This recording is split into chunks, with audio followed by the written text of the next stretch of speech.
ಓಂ ಅಜ್ಞಾನತಿಮಿರಂಧಸ್ಯ ಜ್ಞಾನಾಂಜನಶಲಾಕಯ ಚಕ್ಷುರುನ್ಮಿಲಿತಂ ಯೇನ ತಸ್ಮೈ ಶ್ರೀಗುರವೇ ನಮಃ. ಶ್ರೀಚೈತನ್ಯಮನೋಭೀಷ್ಟಂ ಸ್ಥಾಪಿತಂ ಯೇನ ಭೂತಲೆ ಸ್ವಯಂ ರೂಪಃ ಕದಾ ಮಹ್ಯಂ ದದಾತಿ ಸ್ವಪದಾಂತಿಕಂ. ವಂದೇಹಂ ಶ್ರೀಗುರೋಃ ಶ್ರೀಯುತಾಪದಕಮಲಂ ಶ್ರೀಗುರುನ್ ವೈಷ್ಣವಾಂಶ್ಚ ಶ್ರೀರೂಪಂ ಸಾಗ್ರಜಾತಾಂ ಸಹಗಣ ರಘುನಾಥಾನ್ವಿತಂ ತಂ ಸಜೀವಂ ಸಾದ್ವೈತಂ ಸಾವಧೂತಂ ಪರಿಜನ ಸಹಿತಂ ಕೃಷ್ಣ ಚೈತನ್ಯ ದೇವಂ ಶ್ರೀ ರಾಧಾ ಕೃಷ್ಣ ಪಾದಾನ್ ಸಹಗಣ ಲಲಿತಾ ಶ್ರೀ ವಿಶಾಖಾನ್ವಿತಾಂಶ್ಚ ನಮಃ. ಓಂ ವಿಷ್ಣುಪಾದಾಯ ಕೃಷ್ಣ ಪೃಷ್ಠಾಯ ಭೂತಲೆ ಶ್ರೀಮತೆ ಭಕ್ತಿವೇದಾಂತ ಸ್ವಾಮಿ ಇತಿ ನಾಮಿನೇ. ನಮಸ್ತೆ ಸಾರಸ್ವತಿ ದೇವೆ ಗೌರವಾಣಿ ಪ್ರಚಾರಿಣೆ ನಿರ್ವಿಶೇಷ ಶೂನ್ಯವಾದಿ ಪಾಶ್ಚಾತ್ಯ ದೇಶಧಾರಿಣೆ. ನಮೋ ಮಹಾವದನ್ಯಾಯ ಕೃಷ್ಣ ಪ್ರೇಮ ಪ್ರದಾಯತೆ ಕೃಷ್ಣಾಯ ಕೃಷ್ಣ ಚೈತನ್ಯ ನಾಮ್ನೆ ಗೌರತ್ವಿಷೇ ನಮಃ. ಹೇ ಕೃಷ್ಣ ಕರುಣಾ ಸಿಂಧೋ ದೀನಬಂಧೋ ಜಗತ್ಪತೆ ಗೋಪೇಶ ಗೋಪಿಕಾ ಕಾಂತ ರಾಧಾ ಕಾಂತ ನಮೋಸ್ತುತೆ. ತಪ್ತ ಕಾಂಚನ ಗೌರಾಂಗಿ ರಾಧೇ ವೃಂದಾವನೇಶ್ವರಿ ವೃಷಭಾನುಸುತೆ ದೇವಿ ಪ್ರಣಮಾಮಿ ಹರಿಪ್ರಿಯೆ. ವಾಂಛಾಕಲ್ಪತರುಭ್ಯಶ್ಚ ಕೃಪಾ ಸಿಂಧುಭ್ಯ ಏವ ಚ ಪತಿತಾನಾಂ ಪಾವನೇಭ್ಯೋ ವೈಷ್ಣವೇಭ್ಯೋ ನಮೋ ನಮಃ. ಶ್ರೀಕೃಷ್ಣ ಚೈತನ್ಯ ಪ್ರಭು ನಿತ್ಯಾನಂದ ಶ್ರೀ ಅದ್ವೈತ ಗದಾಧರ ಶ್ರೀವಾಸಾದಿ ಗೌರ ಭಕ್ತ ವೃಂದ. ಹರೇ ಕೃಷ್ಣ ಕೃಷ್ಣ ಕೃಷ್ಣ ಹರೇ ಹರೇ ಹರೇ ರಾಮ ರಾಮ ರಾಮ ಹರೇ ಹರೇ. ಹರೇ ಕೃಷ್ಣ ಕೃಷ್ಣ ಕೃಷ್ಣ ಹರೇ ಹರೇ ಹರೇ ರಾಮ ರಾಮ ರಾಮ ಹರೇ ಹರೇ. ಹರೇ ಕೃಷ್ಣ ಕೃಷ್ಣ ಕೃಷ್ಣ ಹರೇ ಹರೇ ಹರೇ ರಾಮ ರಾಮ ರಾಮ ಹರೇ ಹರೇ. ಮೂಕಂ ಕರೋತಿ ವಾಚಾಲಂ ಪಂಗುಂ ಲಂಗಾಯತೆ ಗಿರಿಂ ಯತ್ಕೃಪಾತಮಹಂ ವಂದೇ ಶ್ರೀಗುರುಂ ದೀನತಾರಿಣಂ ಪರಮಾನಂದ ಮಾಧವಂ ಶ್ರೀ ಚೈತನ್ಯ ಈಶ್ವರಂ ಶ್ರೀಗುರುಂ ದೀನತಾರಿಣಂ. ಹರೇ ಕೃಷ್ಣ. ಮತ್ತೊಮ್ಮೆ ಎಲ್ಲರಿಗೂ ಸ್ವಾಗತ. ಹರೇ ಕೃಷ್ಣ. ಹರೇ ಕೃಷ್ಣ. ಎಲ್ಲರಿಗೂ ಸ್ಪಷ್ಟವಾಗಿ ಕೇಳಿಸ್ತಾ ಇದೆಯಾ? ಇಲ್ಲ ಯಾರಿಗಾದ್ರೂ? ಹರೇ ಕೃಷ್ಣ ಪ್ರಭು, ದಂಡವತ್ ಪ್ರಣಾಮ. ಕೇಳಿಸ್ತಾ ಇದೆ ಪ್ರಭು. ಕೇಳಿಸ್ತಾ ಇದೆಯಾ? ತುಂಬಾ ಧನ್ಯವಾದಗಳು. ಸೊ ನಾವು ಶ್ರೀಲ ಪ್ರಭುಪಾದವರ ಲೀಲಾಮೃತ ಭಾಗ 2. ಈಗ ನಾನು ಲೀಲಾಮೃತ ಭಾಗ 2 ಅಂತ ಹೇಳಿದಾಗ ನಾನು ಆನ್ಲೈನ್ ಲೀಲಾಮೃತ ಇದೆಯಲ್ಲ, ನಾನು ಅದರ ರೆಫರೆನ್ಸ್ ತಗೊಂಡು ಹೇಳ್ತಾ ಇದ್ದೀನಿ. ನಾನು ಅಫ್ಕೋರ್ಸ್ ಆನ್ಲೈನ್ ಲೀಲಾಮೃತ ಅನ್ನೋದು ಕನ್ನಡ ಭಾಷೆಯಲ್ಲಿ ಇಲ್ಲ ಸದ್ಯಕ್ಕೆ, ಇಂಗ್ಲಿಷ್ ಭಾಷೆಯಲ್ಲಿದೆ. ಸೊ ನಿಮ್ಗೆ ಜಸ್ಟ್ ಶೇರ್ ಮಾಡಿ ತೋರಿಸ್ತಾ ಇದ್ದೀನಿ. ಅದು ಅಂದ್ರೆ ಅಟ್ಲೀಸ್ಟ್ ಚಾಪ್ಟರ್ ಮ್ಯಾಪಿಂಗ್ ನೋಡ್ಲಿಕ್ಕೆ. ಈಗ ನಿಮಗೆ ಸ್ಕ್ರೀನ್ ಕಾಣಿಸ್ತಾ ಇದೆಯಲ್ಲ? ಇದು ಎಲ್ರಿಗೂ ಕಾಣಿಸ್ತಾ ಇದೆಯಾ? ಹಾ, ಕಾಣಿಸ್ತಾ ಇದೆ ಪ್ರಭು. ಸೊ ನಮ್ಮ ಭಕ್ತಿ ವೇದಾಂತ ವೇದಾ ಬೇಸ್ ಅಂತ ಇದೆ. ನೀವು ಗೂಗಲ್ ಅಲ್ಲಿ ಟೈಪ್ ಮಾಡಿದ್ರೆ ಭಕ್ತಿ ವೇದಾಂತ ವೇದಾ ಬೇಸ್ ಅಂತ ಇದೆ. ಈಗ ಇದು ಇಂಗ್ಲಿಷ್ ಅಲ್ಲೇ ಇರೋದು. ಇಂಗ್ಲಿಷ್ ಬಿಟ್ಟು ಬೇರೆ ಬೇರೆ ಇತರ ಭಾಷೆಗಳಲ್ಲಿ ಇದೆ. ಅಂದ್ರೆ ರಷ್ಯನ್ ಮತ್ತೆ ಡ್ಯಾನಿಶ್ ಭಾಷೆ, ಸ್ಲೋವಾಕ್ ಭಾಷೆ, ಈ ತರ ಬೇರೆ ಬೇರೆ ಭಾಷೆಗಳಲ್ಲಿದೆ. ಅದ್ರ ಸದ್ಯಕ್ಕೆ ನಮ್ಮ ಭಾರತೀಯ ಭಾಷೆಗಳಲ್ಲಿ ಇನ್ನೂ ಅನುವಾದ ಇಲ್ಲ. ಬಟ್ ಎನಿವೆ, ನಿಮ್ಮ ಹತ್ರ ಇದಿದೆ ಅಂದ್ರೆ ಪುಸ್ತಕನೇ ಇರ್ಬೇಕು. ಎಷ್ಟು ನಿಮ್ಮ ಹತ್ರ ಕನ್ನಡ ಲೀಲಾಮೃತ ಪುಸ್ತಕ ಇದೆ ಪ್ರಭು, ಇದೆ. ಕರೆಕ್ಟ್. ನಾವು ನಾನೀಗ ವಾಲ್ಯೂಮ್ 2 ಅಥವಾ ಭಾಗ 2 ಅಂತ ಹೇಳಿದಾಗ ನಾನು ಈ ಒಂದು ವೇದಾ ಬೇಸ್ ನಲ್ಲಿ, ಭಕ್ತಿ ವೇದಾಂತ ವೇದಾ ಬೇಸ್ ನಲ್ಲಿ ಇರುವ ಲೀಲಾಮೃತ ಅದರ ಭಾಗ 2ಕ್ಕೆ ನಾನು ರೆಫರ್ ಮಾಡ್ತಾ ಇದ್ದೀನಿ. ಸೊ ಇಲ್ಲಿ ನೋಡ್ಬೋದು ನೀವು, ಇದರಲ್ಲಿ ಬೇಕಾದಷ್ಟು ಅಲ್ಲೇ ಪ್ರಭುಪಾದವರು ಬರ್ದಿರುವ ಎಲ್ಲಾ ಪುಸ್ತಕಗಳು ಇದೆ ಇಲ್ಲಿ. More or less Bhagavad Gita, Bhagavata, Chaitanya Charitamrita, Krishna book, science of self realisation ಮತ್ತೆ ಲೀಲಾಮೃತ. ಈ ಆಲ್ ಬುಕ್ಸ್ ಅಂತ ನೀವು ಕ್ಲಿಕ್ ಮಾಡಿದ್ರೆ ಎಲ್ಲವೂ ಬಂದ್ಬಿಡುತ್ತೆ ಇಲ್ಲಿ. ಸೊ ನೀವು ಯಾವಾಗಾದ್ರೂ ಓದ್ಬೇಕು ಅಂದ್ರೆ, ನಿಮ್ಗೆ ಇಂಗ್ಲಿಷ್ ಭಾಷೆಯಲ್ಲಿ ಓದ್ಬೋದು ಅಂತ ಸಾಧ್ಯತೆ ಇದ್ರೆ ನೀವು ಇದನ್ನ ಎಲ್ಲಿ ಪ್ರಯಾಣ ಮಾಡ್ತಾ ಅಥವಾ ಎಲ್ಲಾದ್ರೂ ಪುಸ್ತಕ ಇಲ್ಲದೆ ಇದ್ದಾಗಲೂ ಇದನ್ನ ನೀವು ರೆಫರ್ ಮಾಡಿ ಓದಬಹುದು. ನಿಮ್ಗೆಲ್ಲ ಇದು ಜಸ್ಟ್ ತಿಳಿದಿರ್ಲಿ ಅಂತ ಹೇಳ್ತಾ ಇದ್ದೀನಿ. ಎಷ್ಟೋ ಜನಕ್ಕೆ ನಿಮಗೆ ಆಲ್ರೆಡಿ ಗೊತ್ತಿರಬಹುದು. ಇದರಲ್ಲಿ ಲೀಲಾಮೃತ ಅಂತ ನೀವು ಕ್ಲಿಕ್ ಮಾಡಿದ್ರೆ ಇದರಲ್ಲಿ 2 ಭಾಗ ಇರೋದು. ಆದ್ರೆ ಪ್ರಕಟಣೆ ಆಗಿರುವ ಲೀಲಾಮೃತ ಅಂದ್ರೆ ಕನ್ನಡ ಲೀಲಾಮೃತ ಆಗ್ಲಿ ಅಥವಾ ಇಂಗ್ಲಿಷ್ ಲೀಲಾಮೃತ ಪ್ರಕಟಣೆ ಆಗಿರುವ ಹಾರ್ಡ್ ಕಾಪಿ ಅಂತ ಹೇಳ್ತೀವಲ್ಲ ಪುಸ್ತಕಗಳು, ಅದು ಅದರಲ್ಲಿ 7 ಅಥವಾ 6 ಭಾಗಗಳಿವೆ, ಇದರಲ್ಲಿ ಬರೀ 2 ಇರೋದು ಆನ್ಲೈನ್ ಅಲ್ಲಿ. ಸೊ ಈಗ ಭಾಗ 1 ವಾಲ್ಯೂಮ್ 1 ಇಲ್ಲಿ ನೋಡ್ತಾ ಇದ್ರಲ್ಲ 2 ಭಾಗದಲ್ಲಿ, ಅದನ್ನು ನಾವು ಆಲ್ಮೋಸ್ಟ್ 2 ವರ್ಷ 2021ರಿಂದ 23 ಅದನ್ನ ನಾವು ವಿಸ್ತಾರವಾಗಿ ಒಂದೊಂದು ಅಧ್ಯಾಯವನ್ನು ನಾವು ಅದನ್ನ ಕವರ್ ಮಾಡಿದೀವಿ. ಇವಾಗ ಭಾಗ 2ರಲ್ಲಿ ನಾವು ಭಾಗ 2ನ ಮೊದಲನೇ ಅಧ್ಯಾಯ ನಾವು ಶುರು ಮಾಡಿದ್ದೀವಿ ಈಗ ಜಸ್ಟ್ ಒಂದು 2-3 ವಾರ ಹಿಂದೆ. ಅದರಲ್ಲಿ ಅಧ್ಯಾಯ 37, ಯಾಕಂದ್ರೆ ಭಾಗ 1ರಲ್ಲಿ 36 ಇತ್ತು ಅಧ್ಯಾಯಗಳು. ಈಗ 37ನೇ ಅಧ್ಯಾಯದಿಂದ ನಾವು ಆರಂಭಿಸ್ತಾ ಇದ್ದೀವಿ. ಸೊ ಈಗ ನೀವು ನೋಡಕ್ಕೆ ಹೋದ್ರೆ ಆಲ್ಮೋಸ್ಟ್ 65 ಅಧ್ಯಾಯಗಳಿವೆ. ಸೊ ಇನ್ನು ನಾವು 37ರಿಂದ 65ಕ್ಕೆ ಹೋಗ್ಬೇಕು. ಅಂದ್ರೆ ಆಲ್ಮೋಸ್ಟ್ ಒಂದು 28 ಇದೆ ಅಧ್ಯಾಯಗಳು ಮುಗಿಸ್ಲಿಕ್ಕೆ. ಸೊ ನೀವೆಲ್ಲರ ಪ್ರಾರ್ಥನೆಗಳಿಂದ, ಭಗವಂತನ ದಯೆಯಿಂದ, ಗುರು ಕೃಪೆಯಿಂದ ನಾವು ಇದನ್ನು ಡೀಟೇಲ್ ಆಗಿ ವಿಸ್ತಾರವಾಗಿ ಒಂದೊಂದು ವಾರ ಇದನ್ನ ಕವರ್ ಮಾಡಬೇಕು ಅಂತ ನಾವು ಬಯಸ್ತೀವಿ. ಸೊ ಚಾಪ್ಟರ್ 37 37 ಈ ಭೂಮಿ ನಿಮ್ಮದು ಅನ್ನೋದು ನಾವು ಆಲ್ರೆಡಿ ಇದನ್ನ ಶುರು ಮಾಡಿದ್ವಿ 1-2-3 ವಾರ ಹಿಂದೆ. ಅದರ ಹಿನ್ನೆಲೆಯನ್ನು ನಾನು ಇವತ್ತು ನಿಮಗೆ ಮತ್ತೆ ಒಂದು ನಿಮಗೆ ಜ್ಞಾಪಿಸಿ ನಿಮಗೆ ಇನ್ನೊಂದ್ಸಲಿ ನಾನು ರಿಮೈಂಡ್ ಮಾಡಿ ಮತ್ತೆ ಅದರಿಂದ ಮುಂದೆ ಹೋಗೋಣ ಇವತ್ತು. ಸೊ ನಿಮ್ಗೆಲ್ಲ ಗೊತ್ತಿರೋ ಹಂಗೆ ಶ್ರೀಲ ಪ್ರಭುಪಾದವರು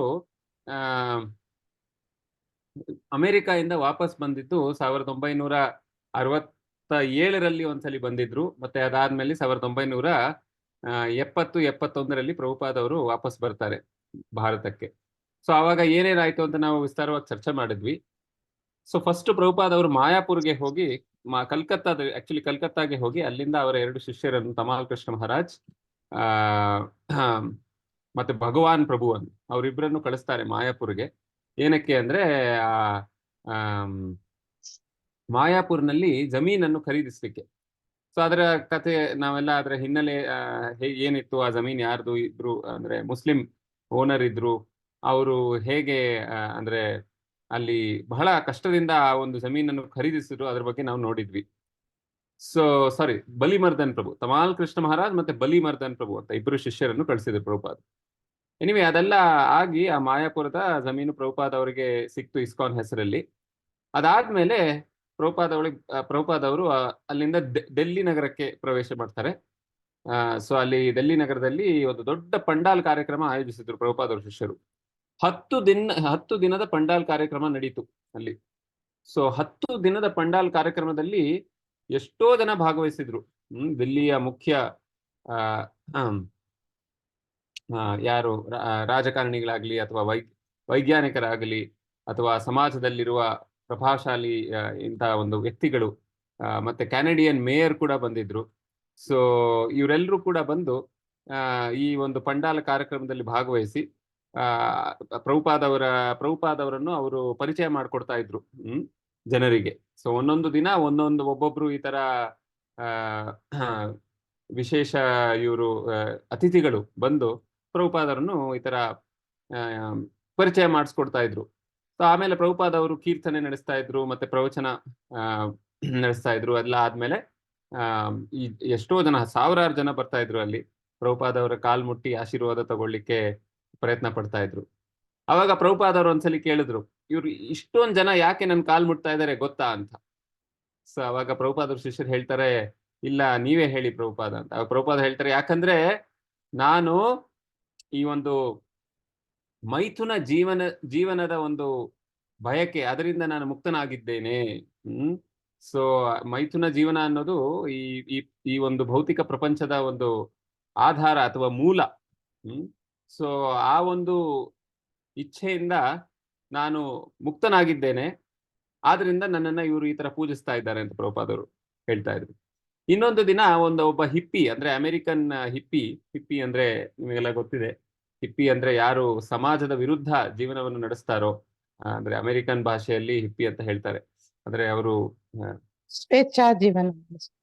ಏನ್ ಹೇಳಿ? ಸ್ವೇಚ್ಛಾ ಜೀವನ ನಡೆಸೋರು. ಸ್ವೇಚ್ಛಾ ಜೀವನ, ಕರೆಕ್ಟ್.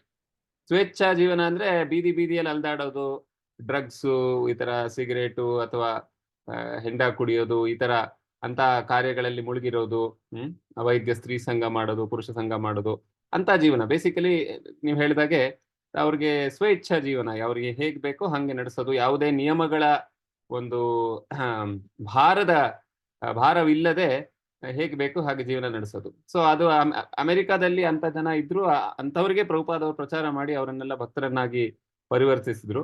ಆವತ್ತಿನ ದಿನ ಈ ಡೆಲ್ಲಿ ಪಂಡಾಲ್ ಕಾರ್ಯಕ್ರಮದಲ್ಲೂ ಒಬ್ಬ ಈ ತರ ಹಿಪ್ಪಿ ಬಂದು ಎಲ್ಲಾರ ಮುಂದೆ ಕೂಗಾಡಕ್ ಶುರು ಮಾಡ್ತಾನೆ. ಸೊ ಅವಾಗ ಎಲ್ರು ನೋಡ್ತಾರೆ, ಅವನ ಪ್ರಭುಪಾದ ಅವರು ಪ್ರವಚನ ನಡೀತಾ ಇತ್ತು. ಈಗ ಸಾಮಾನ್ಯವಾಗಿ ಇಂಥ ಪ್ರವಚನ ನಡೆಯುವಾಗ ಯಾರಾದ್ರೂ ಈ ತರ ಕೂಗಾಟ ಎಲ್ಲ ಮಾಡಿದ್ರೆ ಅವ್ರನ್ನ ಹೊರಗೆ ಹಾಕ್ಬಿಡ್ತೀವಿ ನಾವು. ಆದ್ರೆ ಪ್ರಭುಪಾದವರು ಅದಕ್ಕೆ ವಿರುದ್ಧ ಅವನನ್ನ ಕರೆಸಿ ಮುಂದೆ ಏನ್ ಹೇಳ್ತಾ ಇದೀಯ ಅಂತ ಒಂದು ಮೈಕ್ ಕೊಡಿ ಅಂತ ಹೇಳಿದ್ರಂತೆ ಅವರ ಶಿಷ್ಯರಿಗೆ.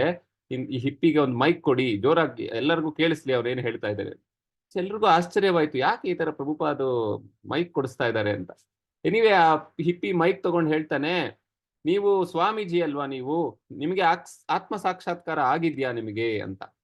ಸೊ ಅವ್ರು ಹೇಳ್ತಾರೆ, ಪ್ರಭುಪಾದ ಹೇಳ್ತಾರೆ, ಖಂಡಿತ ನನಗೆ ಆತ್ಮ ಸಾಕ್ಷಾತ್ಕಾರ ಆಗಿದೆ. ಸೊ ಅವಾಗ ಅವನಿಗೆ ಆಶ್ಚರ್ಯ ಆಗುತ್ತೆ. ಅವನು ಕೇಳ್ತಾನೆ, ಭಗವದ್ಗೀತೆ ಯಾವಾಗ ಬರೆಯಲಾಯಿತು ಅಂತ. ಸೊ ಅವಾಗ ಪ್ರಭುಪಾದರು ಹೇಳ್ತಾರೆ, ಇಲ್ಲ, ಫಸ್ಟ್ ನೀನ್ ಹೇಳು ಭಗವದ್ಗೀತೆಯನ್ನು, ಆ ಒಂದು ಭಗವದ್ಗೀತೆಯ ಜ್ಞಾನವನ್ನು ಪಡೆಯುವ ಮಾರ್ಗ ಯಾವುದು ಅಂತ. ಸೊ ಅವಾಗ ಅವನು ಹೇಳ್ತಾನೆ, ಹಿಪ್ಪಿ, ಇಲ್ಲ, ನೀನ್ ಫಸ್ಟ್ ನನಗೆ ಉತ್ತರ ಕೊಡು, ಭಗವದ್ಗೀತಾ ಯಾವಾಗ ಬರೆಯಲಾಯಿತು? 5,000 ವರ್ಷ ಹಿಂದೆನಾ? ನೀವ್ ಹೇಳ್ತೀರಾ 5,000 ವರ್ಷ ಹಿಂದೆ, ಆದ್ರೆ ಎಷ್ಟೋ ಸ್ವಾಮಿಗಳು ಹೇಳ್ತಾರೆ 1,500 ವರ್ಷ ಹಿಂದೆ. ನೀವು ಯಾವಾಗ ಪ್ರಭುಪಾದ ಹೇಳ್ತಾ ಇಲ್ಲ, ನೀನ್ ನನ್ನ ಪ್ರಶ್ನೆಗೆ ಉತ್ತರ ಕೊಡು, ನಾನ್ ನಿನ್ನ ಸೇವಕ ಅಲ್ಲ, ನೀನ್ ನನ್ನ ಪ್ರಶ್ನೆಗೆ ಉತ್ತರ ಕೊಡು ಅಂತ. ಸೊ ಈ ರೀತಿಯಲ್ಲಿ ಒಂದು ವಾದ ನಡೆಯುತ್ತೆ. ಪ್ರಭುಪಾದ ಸ್ಟೇಜ್ ಇಂದ ಮಾತಾಡ್ತಿದ್ದಾರೆ, ಅವನು ಮೈಕ್ ಇಟ್ಕೊಂಡು ಕೆಳಗಿಂದ ಮಾತಾಡ್ತಾ ಇದ್ದಾನೆ ಹಿಪ್ಪಿ. ಸೊ ಎಲ್ಲರ ಮುಂದೆ ಒಂದು ಒಂದು ಒಂದು ಬಾಹ್ಯ ರೂಪದಲ್ಲಿ ಒಂದು ಜಗಳ ವಾದ ಆದಂಗೆ ಕಾಣಿಸುತ್ತೆ. ಸೊ ಅವಾಗ ಪ್ರಭುಪಾದ ಹೇಳ್ತಾರೆ, ನಾನ್ ನಿನ್ನ ಸೇವಕ ಅಲ್ಲ, ಭಗವಂತನ ಶ್ರೀ ಕೃಷ್ಣನ ಸೇವಕ, ನೀನ್ ನನಗೆ ಉತ್ತರ ಕೊಡು ಅಂತ. ಅವಾಗ ಜೋರಾಗಿ ಈ ತರ ವಾದ ನಡೀತಾ ಇದ್ದಾಗ ಎಲ್ರಿಗೂ ಆಶ್ಚರ್ಯ ಆಗಿ, ಎಷ್ಟೋ ಜನರಿಗೆ ಅರ್ಥನೇ ಆಗಲ್ಲ, ಈ ಗುರುಗಳಿಗೆ ಯಾಕೆ ಈ ತರ ಕೋಪ ಬರ್ತಾ ಇದೆ ಅಂತ. ಗುರುಗಳಿಗೆ ಅಥವಾ ಸ್ವಾಮೀಜಿಗಳಿಗೆ, ಸಾಧು ಸಂತರಿಗೆ ಈ ಕ್ರೋಧಾವೇಶರಾಗಬಾರ್ದವ್ರು ಯಾಕೆ ಆಗ್ತಾ ಇದ್ದಾರೆ ಅಂತ ಜನರಿಗೆ ಆಶ್ಚರ್ಯ. ಸಾರ್ವಜನಿಕರಿಗೆ, ಎಷ್ಟೋ ಜನರಿಗೆ ನಂಬಕ್ಕಾಗೋದಿಲ್ಲ. ಅಲ್ಲಿ ಆ ಪಂಡಾಲ್ ಕಾರ್ಯಕ್ರಮವನ್ನು ಆಯೋಜಿಸಿದವರಿಗೆ, ಅವ್ರಿಗೆ ಬಹಳ ಒಂದು ಅವಮಾನ ಆದ ಹಾಗೆ, ಎಲ್ರ ಮುಂದೆ ಈ ತರ ಕೂಗಾಡ್ತಾ ಇದ್ದಾರೆ ಸ್ವಾಮೀಜಿ, ನಮ್ಮ ಮಾನ ಮರ್ಯಾದೆ ಹೋಗುತ್ತೆ ಅಂತ ಅವ್ರಿಗೂ ತುಂಬಾ ಒಂಥರ ಅವಮಾನ ಆಯ್ತು. ಎಷ್ಟೋ ಜನ ಹಂಗೆ ಪಂಡಾಲ್ ಕಾರ್ಯಕ್ರಮ ಎದ್ದು ನಿಂತು ಹೊರಟೋಗ್ತಾರೆ ಇದನ್ನು ನೋಡಿ. ಎನಿವೆ, ಸೊ ಯಾರಿಗೆ ವಿಶ್ವಾಸ ಇತ್ತೋ, ಶ್ರದ್ಧೆ ಇತ್ತೋ ಪ್ರಭುಪಾದ ಮೇಲೆ, ಅವ್ರು ಕೂತ್ಕೊಂಡು ಇನ್ನೂ ಕೇಳ್ತಾರೆ ಅದಾದ್ಮೇಲೂ ಕೂಡ. ಸೊ ಇದೆಲ್ಲ ಆದ್ಮೇಲೆ ಆ ಪ್ರಭುಪಾದವ್ರ ಶಿಷ್ಯರಿಗೆ ಒಂದು ಒಂದು ಏನ್ ಹೇಳೋದು, ರಿಯಲೈಸೇಷನ್ ಆಯ್ತು ಅವರಿಗೆ, ಯಾಕೆ ಈ ತರ ಪ್ರಭುಪಾದವರು ಈ ತರ ಮಾತಾಡಿದ್ರು ಎಲ್ಲರ ಮುಂದೆ ಅಂತ. ಸೊ ಗಿರಿರಾಜ್ ಸ್ವಾಮಿ ಅವರು ಹೇಳ್ತಾರೆ, ಆಕ್ಚುಲಿ ಪ್ರಭುಪಾದವರು ಈ ಒಂದು ಪ್ರಸಂಗವನ್ನು ಉಪಯೋಗಿಸಿ ನಮಗೆಲ್ಲ ತಿಳಿಸ್ಕೊಡ್ತಾ ಇದ್ದಾರೆ, ಹೇಗೆ ಭಗವದ್ಗೀತೆಯನ್ನು ಅಥವಾ ಶಾಸ್ತ್ರವನ್ನು ಅರ್ಥ ಮಾಡ್ಕೋಬೇಕು. ಭಗವದ್ಗೀತೆ ಅಥವಾ ಶಾಸ್ತ್ರವನ್ನು ನಾವು ನಮ್ಮ ಏನ್ ಹೇಳ್ತಾರೆ ಸ್ವಚೇಷ್ಟೆಯಿಂದ ನಾವು ಅರ್ಥ ಮಾಡ್ಕೊಳಕ್ ಆಗೋದಿಲ್ಲ. ಚೇಷ್ಟೆ ಅಂತೂ ಇರಲೇಬೇಕು, ಆದ್ರೆ ಅದು ಗುರುಗಳ ಮೂಲಕ, ಗುರು ಪರಂಪರೆಯ ಮೂಲಕವೇ ನಾವು ಅದನ್ನ ಅರ್ಥ ಮಾಡ್ಕೋಬಹುದು. ಆ ಗುರು ಪರಂಪರೆಯ ಮೂಲಕ ನಾವು ಅರ್ಥ ಮಾಡ್ಕೋಬೇಕು ಅಂದ್ರೆ ಅದಕ್ಕೆ ಏನೇನು ಪ್ರೀ ರೆಕ್ವಿಸಿಟ್ಸ್ ಇರುತ್ತೆ. ಅಂದ್ರೆ ನಮಗೆ ಅರ್ಥ ಮಾಡ್ಕೊಳ್ಳೋದು ಸುಮ್ನೆ ಏನ್ ಹೇಳೋದು, ಸುಮ್ನೆ ಹೋಗಿ ಹೇಗಾದ್ರೂ ಪ್ರಶ್ನೆ ಕೇಳೋದು ಅಥವಾ ಹೇಗಾದ್ರೂ ಮಾತಾಡೋದು, ಹಂಗೆ ಮಾಡಿದ್ರೆ ಆ ಒಂದು ಜ್ಞಾನ ಅದು ನಮಗೆ ದೊರೆಯೋದಿಲ್ಲ ಅದು. ಸೊ ಅದಕ್ಕೆ ಭಗವಂತ ಭಗವದ್ಗೀತೆ 4ನೇ ಅಧ್ಯಾಯದಲ್ಲಿ ಏನ್ ಹೇಳ್ತಾನೆ ಭಗವಂತ ಶ್ರೀಕೃಷ್ಣ, ತದ್ವಿದ್ಧಿ ಪ್ರಣಿಪಾತೇನ ಪರಿಪ್ರಶ್ನೇನ ಸೇವೆಯ ಉಪದೇಕ್ಷಂತಿ ತೇ ಜ್ಞಾನಂ ಜ್ಞಾನಿನ ತತ್ವದರ್ಶಿನಃ. ಯಾರು ಪರಿಪ್ರಶ್ನ ಸೇವೆಯ ಈ ಮೂರಿದ್ರೆ ಅಂತ ಶಿಷ್ಯನಿಗೆ ಈ ಒಂದು ಭಗವದ್ಗೀತೆಯ ಒಂದು ಜ್ಞಾನ ಅಥವಾ ಆಧ್ಯಾತ್ಮಿಕ ಜ್ಞಾನ ಅದು ಏನಾಗುತ್ತೆ, ಅದರ ಅರಿವು ಆಗುತ್ತೆ, ಅವನಿಗೆ ಅರ್ಥ ಆಗುತ್ತೆ, ಅದರಿಂದ ಅವನ ಜೀವನ ಬದಲಾವಣೆ ಆಗುತ್ತೆ. ಸೊ ಈ ರೀತಿಯಲ್ಲಿ ಪ್ರಭುಪಾದವರು ಈ ಒಂದು ವಿಷಯವನ್ನು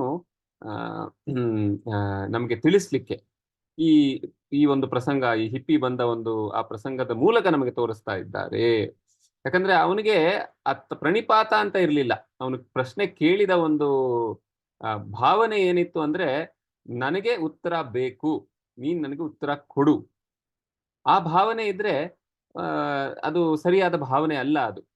ಯಾಕಂದ್ರೆ ವಿನಮ್ರತೆಯ ಭಾವನೆ ಅಂದ್ರೆ, ನನಗಿದು ಅರ್ಥ ಆಗ್ತಾ ಇಲ್ಲ, ದಯವಿಟ್ಟು ಇದನ್ನು ನೀವು ಸ್ವಲ್ಪ ನನಗೆ ಅರ್ಥ ಮಾಡಿಸ್ಕೊಡ್ತೀರಾ ಅಂತ ಕೇಳಿದ್ರೆ ಅದು ಬೇರೆಯೇ ಭಾವನೆ ಆಗೋಗುತ್ತೆ.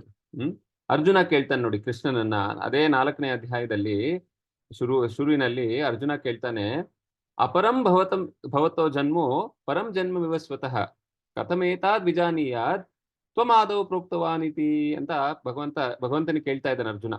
ಅಂದ್ರೆ ಅಪರಂ ಭವತೋ ಜನ್ಮೋ ಪರಂ ಜನ್ಮ ವಿವಸ್ವತಃ.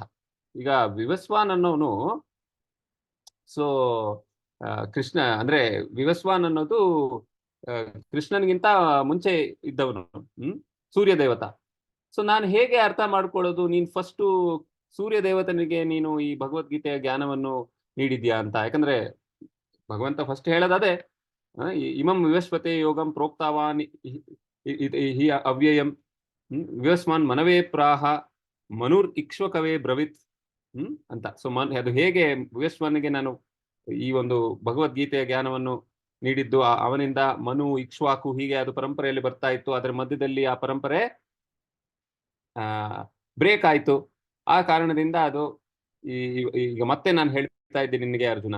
ಅವಾಗ ಅರ್ಜುನ ವಿನಮ್ರ ಭಾವನೆಯಿಂದ ಕೇಳ್ತಾನೆ, ನನಗೆ ಹೇಗೆ ಅರ್ಥ ಮಾಡ್ಕೊಳ್ಳೋದು ಇದು, ವಿವಸ್ವಾನ್ ನಿನ್ನ ಪೂರ್ವಜ ಅಲ್ವಾ, ಸೊ ನಿನ್ನ ಪೂರ್ವಜರಿಗೆ ನೀನ್ ಹೇಗೆ ಈ ತರ ನೀನು ಜ್ಞಾನವನ್ನು ನೀಡಿದ್ಯಾ ಅಂತ. ಅದಕ್ಕೆ ಅಫ್ಕೋರ್ಸ್ ಭಗವಂತ ಸುಂದರವಾದ ಉತ್ತರ ಹೇಳ್ತಾನೆ, ಬಹೂನಿ ಮೇ ವ್ಯತೀತಾನಿ ಜನ್ಮಾನಿ ತವ ಅರ್ಜುನ ತಾನ್ಯಹಂ ವೇದ ಸರ್ವಾಣಿ ನತ್ವಂ ವೇದ ಪರಂತಪ. ನಾನು ನೀನು ಇಬ್ರು ಹಲವಾರು ಜನ್ಮಗಳನ್ನು ನಾವು ತಾರಿದ್ದೇವೆ, ಆದ್ರೆ ನನಗೆಲ್ಲ ಜ್ಞಾಪಕ ಇದೆ, ನಿನಗೆ ಜ್ಞಾಪಕ ಇಲ್ಲ. ಸೊ ಇದು ಒಂದು ಸರಿಯಾದ ಒಂದು ಏನ್ ಹೇಳ್ತೀವಿ ಭಾವನೆಯಿಂದ ಅರ್ಜುನ ಪ್ರಶ್ನೆಗಳನ್ನು ಕೇಳಿದ. ಅದಕ್ಕೆ ತದ್ವಿರುದ್ಧ ನೋಡಿ ಇಲ್ಲಿ ಈ ಹಿಪ್ಪಿ ಒಂದು ಅವನ ಕೇಳಿದ ಒಂದು ಭಾವನೆ ಸರಿಯಾಗಿರ್ಲಿಲ್ಲ. ಸೊ ಇದರಿಂದ ಪ್ರಭುಪಾದರು ನಮಗೆ ತಿಳಿಸ್ಕೊಡ್ತಾ ಇದ್ದಾರೆ, ಸಾಧು ಅನ್ನೋರು ಕ್ರೋಧಾವೇಶರಾಗಬಾರ್ದು ಅಂತ ಏನಿಲ್ಲ. ಸರಿಯಾದ ಉದ್ದೇಶಕ್ಕೆ ಸಾಧು ಅಥವಾ ಸಂತರು ಆ ಕ್ರೋಧವನ್ನು ಭಗವಂತನ ಸೇವೆಯಲ್ಲಿ ಉಪಯೋಗಿಸಬಹುದು.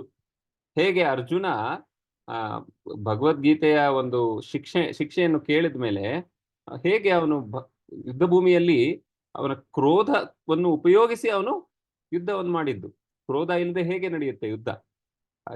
ಈ ಯೋದ್ಧಗಳಿಗೆ ಅವರು ಮೊಟ್ಟ ಮೊದಲು ಏನು ಅಂದ್ರೆ, ಅವ್ರ ಮುಂದೆ ಯಾರಾದ್ರೂ ಇನ್ನೊಬ್ರು ಕ್ಷತ್ರಿಯ ಬಂದ್ರೆ ಕ್ರೋಧಾವೇಶದಲ್ಲಿ ಬೈತಾರೆ ಒಬ್ಬೊಬ್ರು. ಸೊ ಬೈದ ಮೇಲೆ ಅವರು ಆ ಕ್ರೋಧಾವೇಶದಲ್ಲಿ ಅವ್ರು ಜಗಳ ಕಾಯ್ತಾರೆ ಆಕ್ಚುಲಿ. ಯಾಕಂದ್ರೆ ನಾವು ಮೆಷಿನ್ಗಳಲ್ಲ, ಒಂದು ಜಗಳ ಕಾಯ್ಲಿಕ್ಕೂ ಒಂದು ಕ್ರೋಧ ಅನ್ನೋದು ಇರುತ್ತೆ, ಬೇಕು ಅದು. ಸೊ ಈ ರೀತಿಯಲ್ಲಿ ಭಗವಂತನ ಸೇವೆಯಲ್ಲಿ ಅರ್ಜುನ ಕ್ರೋಧಾವೇಶವನ್ನು ಉಪಯೋಗಿಸ್ತಾವ. ಸೊ ಪ್ರಭುಪಾದರು ಇದನ್ನು ತಿಳಿಸ್ಕೊಟ್ರು ನಮ್ಗೆ. ಎನಿವೆ ಅದೆಲ್ಲ ಆದ್ಮೇಲೆ ಆ ಪಂಡಾಲ್ ಕಾರ್ಯಕ್ರಮ ಎಲ್ಲ ಸಮಾಪ್ತ ಆಯ್ತು. ಬಹಳ ಒಂದು ಯಶಸ್ಸಿನ ಪಂಡಾಲ ಕಾರ್ಯಕ್ರಮ ಅದು. 7 ಲಕ್ಷ ಜನ ಸಾರ್ವಜನಿಕರು ಬಂದು ಅದನ್ನ ಅಟೆಂಡ್ ಮಾಡಿದ್ರಂತೆ. ಎನಿವೆ ಅದೆಲ್ಲ ಆದ್ಮೇಲೆ ಪ್ರಭುಪಾದವರು ಎಲ್ಲಿಗೆ ಹೋಗ್ತಾರೆ? ವೃಂದಾವನಕ್ಕೆ ಪ್ರಯಾಣ ಮಾಡ್ತಾರೆ. ಸೊ ಈಗ ನಿಮ್ಗೆಲ್ಲ ಗೊತ್ತಿದೆ, ಎಷ್ಟು ಜನ ನೀವು ವೃಂದಾವನಕ್ಕೆ ಹೋಗಿದ್ದೀರಾ? ವೃಂದಾವನ ಧಾಮ್ಗೆ, ವೃಂದಾವನ. ಓಕೆ, ಮಹೇಶ್ವರಿ ಅವರು ಕೈ ಎತ್ತಿದ್ದಾರೆ. ಇನ್ಯಾರ್ಯಾರು ಹೋಗಿದ್ದೀರಾ ವೃಂದಾವನಕ್ಕೆ? ಕೈ ಎತ್ತಿ ನೋಡೋಣ. ಓಕೆ, ಯಮುನಾ ಅವರು ಹೋಗಿದ್ದಾರೆ, ಭಾನುಕುಮಾರಿ ಅವರು ಹೋಗಿದ್ದಾರೆ. ಇನ್ಯಾರು ಹೋಗಿದ್ದೀರಾ? ಅಷ್ಟೇನಾ? ಓಕೆ, ಹಾಗಾದ್ರೆ ನಾವೆಲ್ಲ ಒಂದು ವೃಂದಾವನ ಯಾತ್ರೆ ಮಾಡ್ಬೇಕೀಗ. ವೃಂದಾವನ. ಓಕೆ, ಸೊ ವೃಂದಾವನ ಯಾತ್ರೆ ನಾವು ಕಾರ್ತಿಕವಾಗಿ. ಓಕೆ, ಯಶೋಧ ಅವರು ಹೋಗಿದ್ದಾರೆ, ತುಂಬಾ ಸಂತೋಷ. ಸೊ ಈ ರೀತಿಯಲ್ಲಿ ವೃಂದಾವನ ಒಂದು ತೀರ್ಥಕ್ಷೇತ್ರ ಒಂದೇ ಅಲ್ಲ. ವೃಂದಾವನ ಅನ್ನೋದು ನಮ್ಮ ಗೌಡಿಯ ವೈಷ್ಣವರಿಗೆ, ಎಲ್ಲ ವೈಷ್ಣವರಿಗೆ ಬಹಳ ಒಂದು ಏನ್ ಹೇಳೋದು, ಶ್ರೇಷ್ಠ ತೀರ್ಥಕ್ಷೇತ್ರಗಳಲ್ಲಿ ಶ್ರೇಷ್ಠ ತೀರ್ಥಕ್ಷೇತ್ರ ಅಂದ್ರೆ ವೃಂದಾವನ. ಯಾಕಂದ್ರೆ ಅದು ಶ್ರೀಕೃಷ್ಣನ ಜನ್ಮಭೂಮಿ. ಸೊ ಅದು ದಿಲ್ಲಿ ನಗರದಿಂದ ಬಹಳ ಹತ್ತಿರದಲ್ಲೇ ಇದೆ ವೃಂದಾವನ. 90 ಮೈಲ್ಸ್ ಅಂದ್ರೆ ಒಂದು 120 ಕಿಲೋಮೀಟರು. So 150 kilometre. ಸೊ ಪ್ರಭುಪಾದವರು ಅವರ ಶಿಷ್ಯರ ಜೊತೆ ಹೊರಡ್ತಾರೆ ವೃಂದಾವನ ನಗರಕ್ಕೆ. ಸೊ ವೃಂದಾವನಕ್ಕೆ ಹೋಗ್ತಾ ಪ್ರಭುಪಾದವರು ಒಂದು ಇದರಲ್ಲಿ ಬಸ್ ತಗೊಂಡು ಹೊರಡ್ತಾರೆ ಅವರು. ಸೊ ಅಲ್ಲಿ ತನಕ ಪ್ರಭುಪಾದವರು ಅಮೃತ್ಸರ್, ಸೂರತ್, ಇಂದೋರ್, ಗೋರಖ್ಪುರ್, ಅಲಹಾಬಾದ್, ಬನಾರಸ್ ಇಂತಹ ಒಂದು ಜಾಗಗಳಿಗೆ ಭೇಟಿ ನೀಡಿ ಅಲ್ಲೆಲ್ಲಿ ಪ್ರಚಾರ ನಡೆಸ್ತಾ ಇದ್ರು. ಆದ್ರೆ ವೃಂದಾವನಕ್ಕೆ ಹೋಗಿರ್ಲಿಲ್ಲ ಇಲ್ಲಿ ತನಕ. ಸೊ ಎರಡು ಕಾರ್ಗಳ ಎರಡು ಆಕ್ಚುಲಿ ಪ್ರಭುಪಾದ್ ಅವರು ಒಂದು ಕಾರಲ್ಲಿ ಹೊರಟ್ರು, ಅಂಬಾಸಿಡರ್ ಕಾರಲ್ಲಿ. ಮತ್ತೆ ಹಿಂದ್ಗಡೆ ಪ್ರಭುಪಾದ್ ಅವರ 40 ಶಿಷ್ಯರು ಒಂದು ಬಸ್ ಅಲ್ಲಿ ಬರ್ತಾ ಇದ್ರು. ಸೊ ಆ ದಿಲ್ಲಿಯಿಂದ ಪ್ರಯಾಣ ನಡೀತು, ಒಂದು 2 ಗಂಟೆ ಬೇಕಾಯ್ತು. ವೃಂದಾವನದ ಹೊರಗೆ ಬಂದಾಗ ಔಟ್ಸ್ಕರ್ಟ್ಸ್ ಹತ್ರ ಪ್ರಭುಪಾದ್ ಅವರು ಡ್ರೈವರ್ಗೆ ಹೇಳ್ತಾರೆ, ಇಲ್ಲಿ ಒಂದು ಹಳ್ಳಿಯಲ್ಲಿ ನಿಲ್ಸು. ಯಾಕೆ ಪ್ರಭುಪಾದ್ ಅವರಿಗೆ ವೃಂದಾವನದಲ್ಲಿ ವಾಸ ಮಾಡಿದ್ರು ಅವರು. ಹಲವಾರು ವರ್ಷ, 6-7 ವರ್ಷ ಅವರು ಸನ್ಯಾಸ ತಗೊಂಡ ಮೇಲೆ ವೃಂದಾವನದಲ್ಲಿ ರಾಧಾ ದಾಮೋದರ ದೇವಸ್ಥಾನದಲ್ಲಿ ಪ್ರಭುಪಾದ್ ಅವರು ಅವ್ರ ಪುಸ್ತಕ ಶ್ರೀಮದ್ ಭಾಗವತದ ಅನುವಾದ ಮಾಡ್ತಿದ್ರು. ಸೊ ಅವ್ರಿಗೆ ತುಂಬಾ ಆ ಜಾಗ, ಆ ಒಂದು ತೀರ್ಥಕ್ಷೇತ್ರದ ಸ್ಥಳಗಳು, ಅಲ್ಲಿಯ ಜನ, ಬ್ರಜವಾಸಿಗಳು ಎಲ್ರು ಪರಿಚಯ ಇದ್ರು ಅವ್ರಿಗೆ, ಪ್ರಭುಪಾದ್ ಅವ್ರಿಗೆ. ಸೊ ಅಲ್ಲಿ ಪ್ರಭುಪಾದ್ ಅವರ ಆ ಹಳ್ಳಿಯಲ್ಲಿ ನಿಲ್ಲಿಸಿ, ಆ ಒಂದು ಬಾವಿ ಇತ್ತಂತೆ, ಆ ಬಾವಿಯಿಂದ ಸಿಹಿ ನೀರನ್ನು ಎಲ್ಲರೂ ಕೂಡ ಸ್ವೀಕರಿಸಿ, ತುಂಬಾ ಬಾಯಾರಿಕೆ ಆಗಿತ್ತು ಎಲ್ರಿಗೂ, ಸ್ವಲ್ಪ ಹಣ್ಣು ಸ್ವೀಕರಿಸಿ ಆಮೇಲೆ ಅವರು ವೃಂದಾವನಕ್ಕೆ ಹೊರಡ್ತಾರೆ ಅಲ್ಲಿಂದ.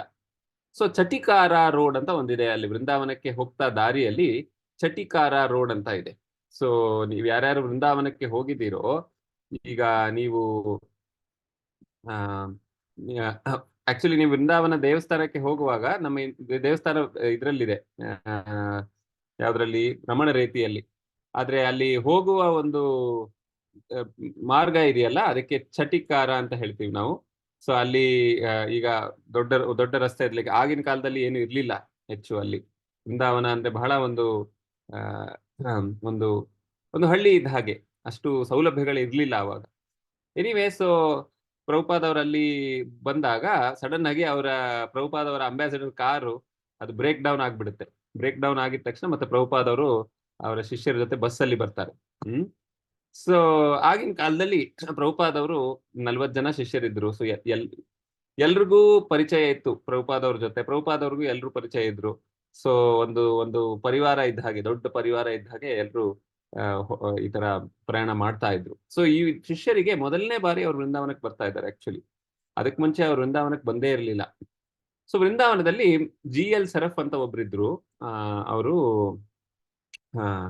ಪ್ರಭುಪಾದ್ ಅವರು ಮತ್ತೆ ಅವರ ಸೆಕ್ರೆಟರಿ ಮತ್ತೆ ಯಾರ್ಯಾರು ಹೆಂಗಸರಿದ್ರು ಪ್ರಭುಪಾದ್ ಅವರ ಶಿಷ್ಯರಲ್ಲಿ, ಅವ್ರನ್ನೆಲ್ಲ ಅವ್ರ ಮನೆಯಲ್ಲೇ ಅಕಾಮಿಡೇಟ್ ಮಾಡ್ತಾರೆ. ಮತ್ತೆ ಬೇರೆಯವರ ಯಾರ್ಯಾರು ಶಿಷ್ಯರಿದ್ರು ಅವ್ರನ್ನೆಲ್ಲ ಇಲ್ಲಿ ಒಂದು ಧರ್ಮಶಾಲದಲ್ಲಿ ವಾಸ ಮಾಡ್ಲಿಕ್ಕೆ ಎಲ್ಲ ಆಯೋಜನೆ ಮಾಡ್ತಾರೆ ಅವರು. ಸೊ ಈ ರೀತಿಯಲ್ಲಿ ಪ್ರಭುಪಾದ್ ಅವ್ರ ಶಿಷ್ಯರೆಲ್ಲ ವೃಂದಾವನದಲ್ಲಿ ಇರ್ತಾರೆ. ಸೊ ಆಕ್ಚುಲಿ ಪ್ರಭುಪಾದ್ ಅವರು 1967ರಲ್ಲೂ ಅವರು ವೃಂದಾವನಕ್ಕೆ ಬಂದಿದ್ರು, ಅಮೆರಿಕಾಯಿಂದ ವಾಪಸ್ ಬಂದಿದ್ದಾಗ. ಅವಾಗ ಅವರ ಆರೋಗ್ಯ ಸರಿಗಿರ್ಲಿಲ್ಲ.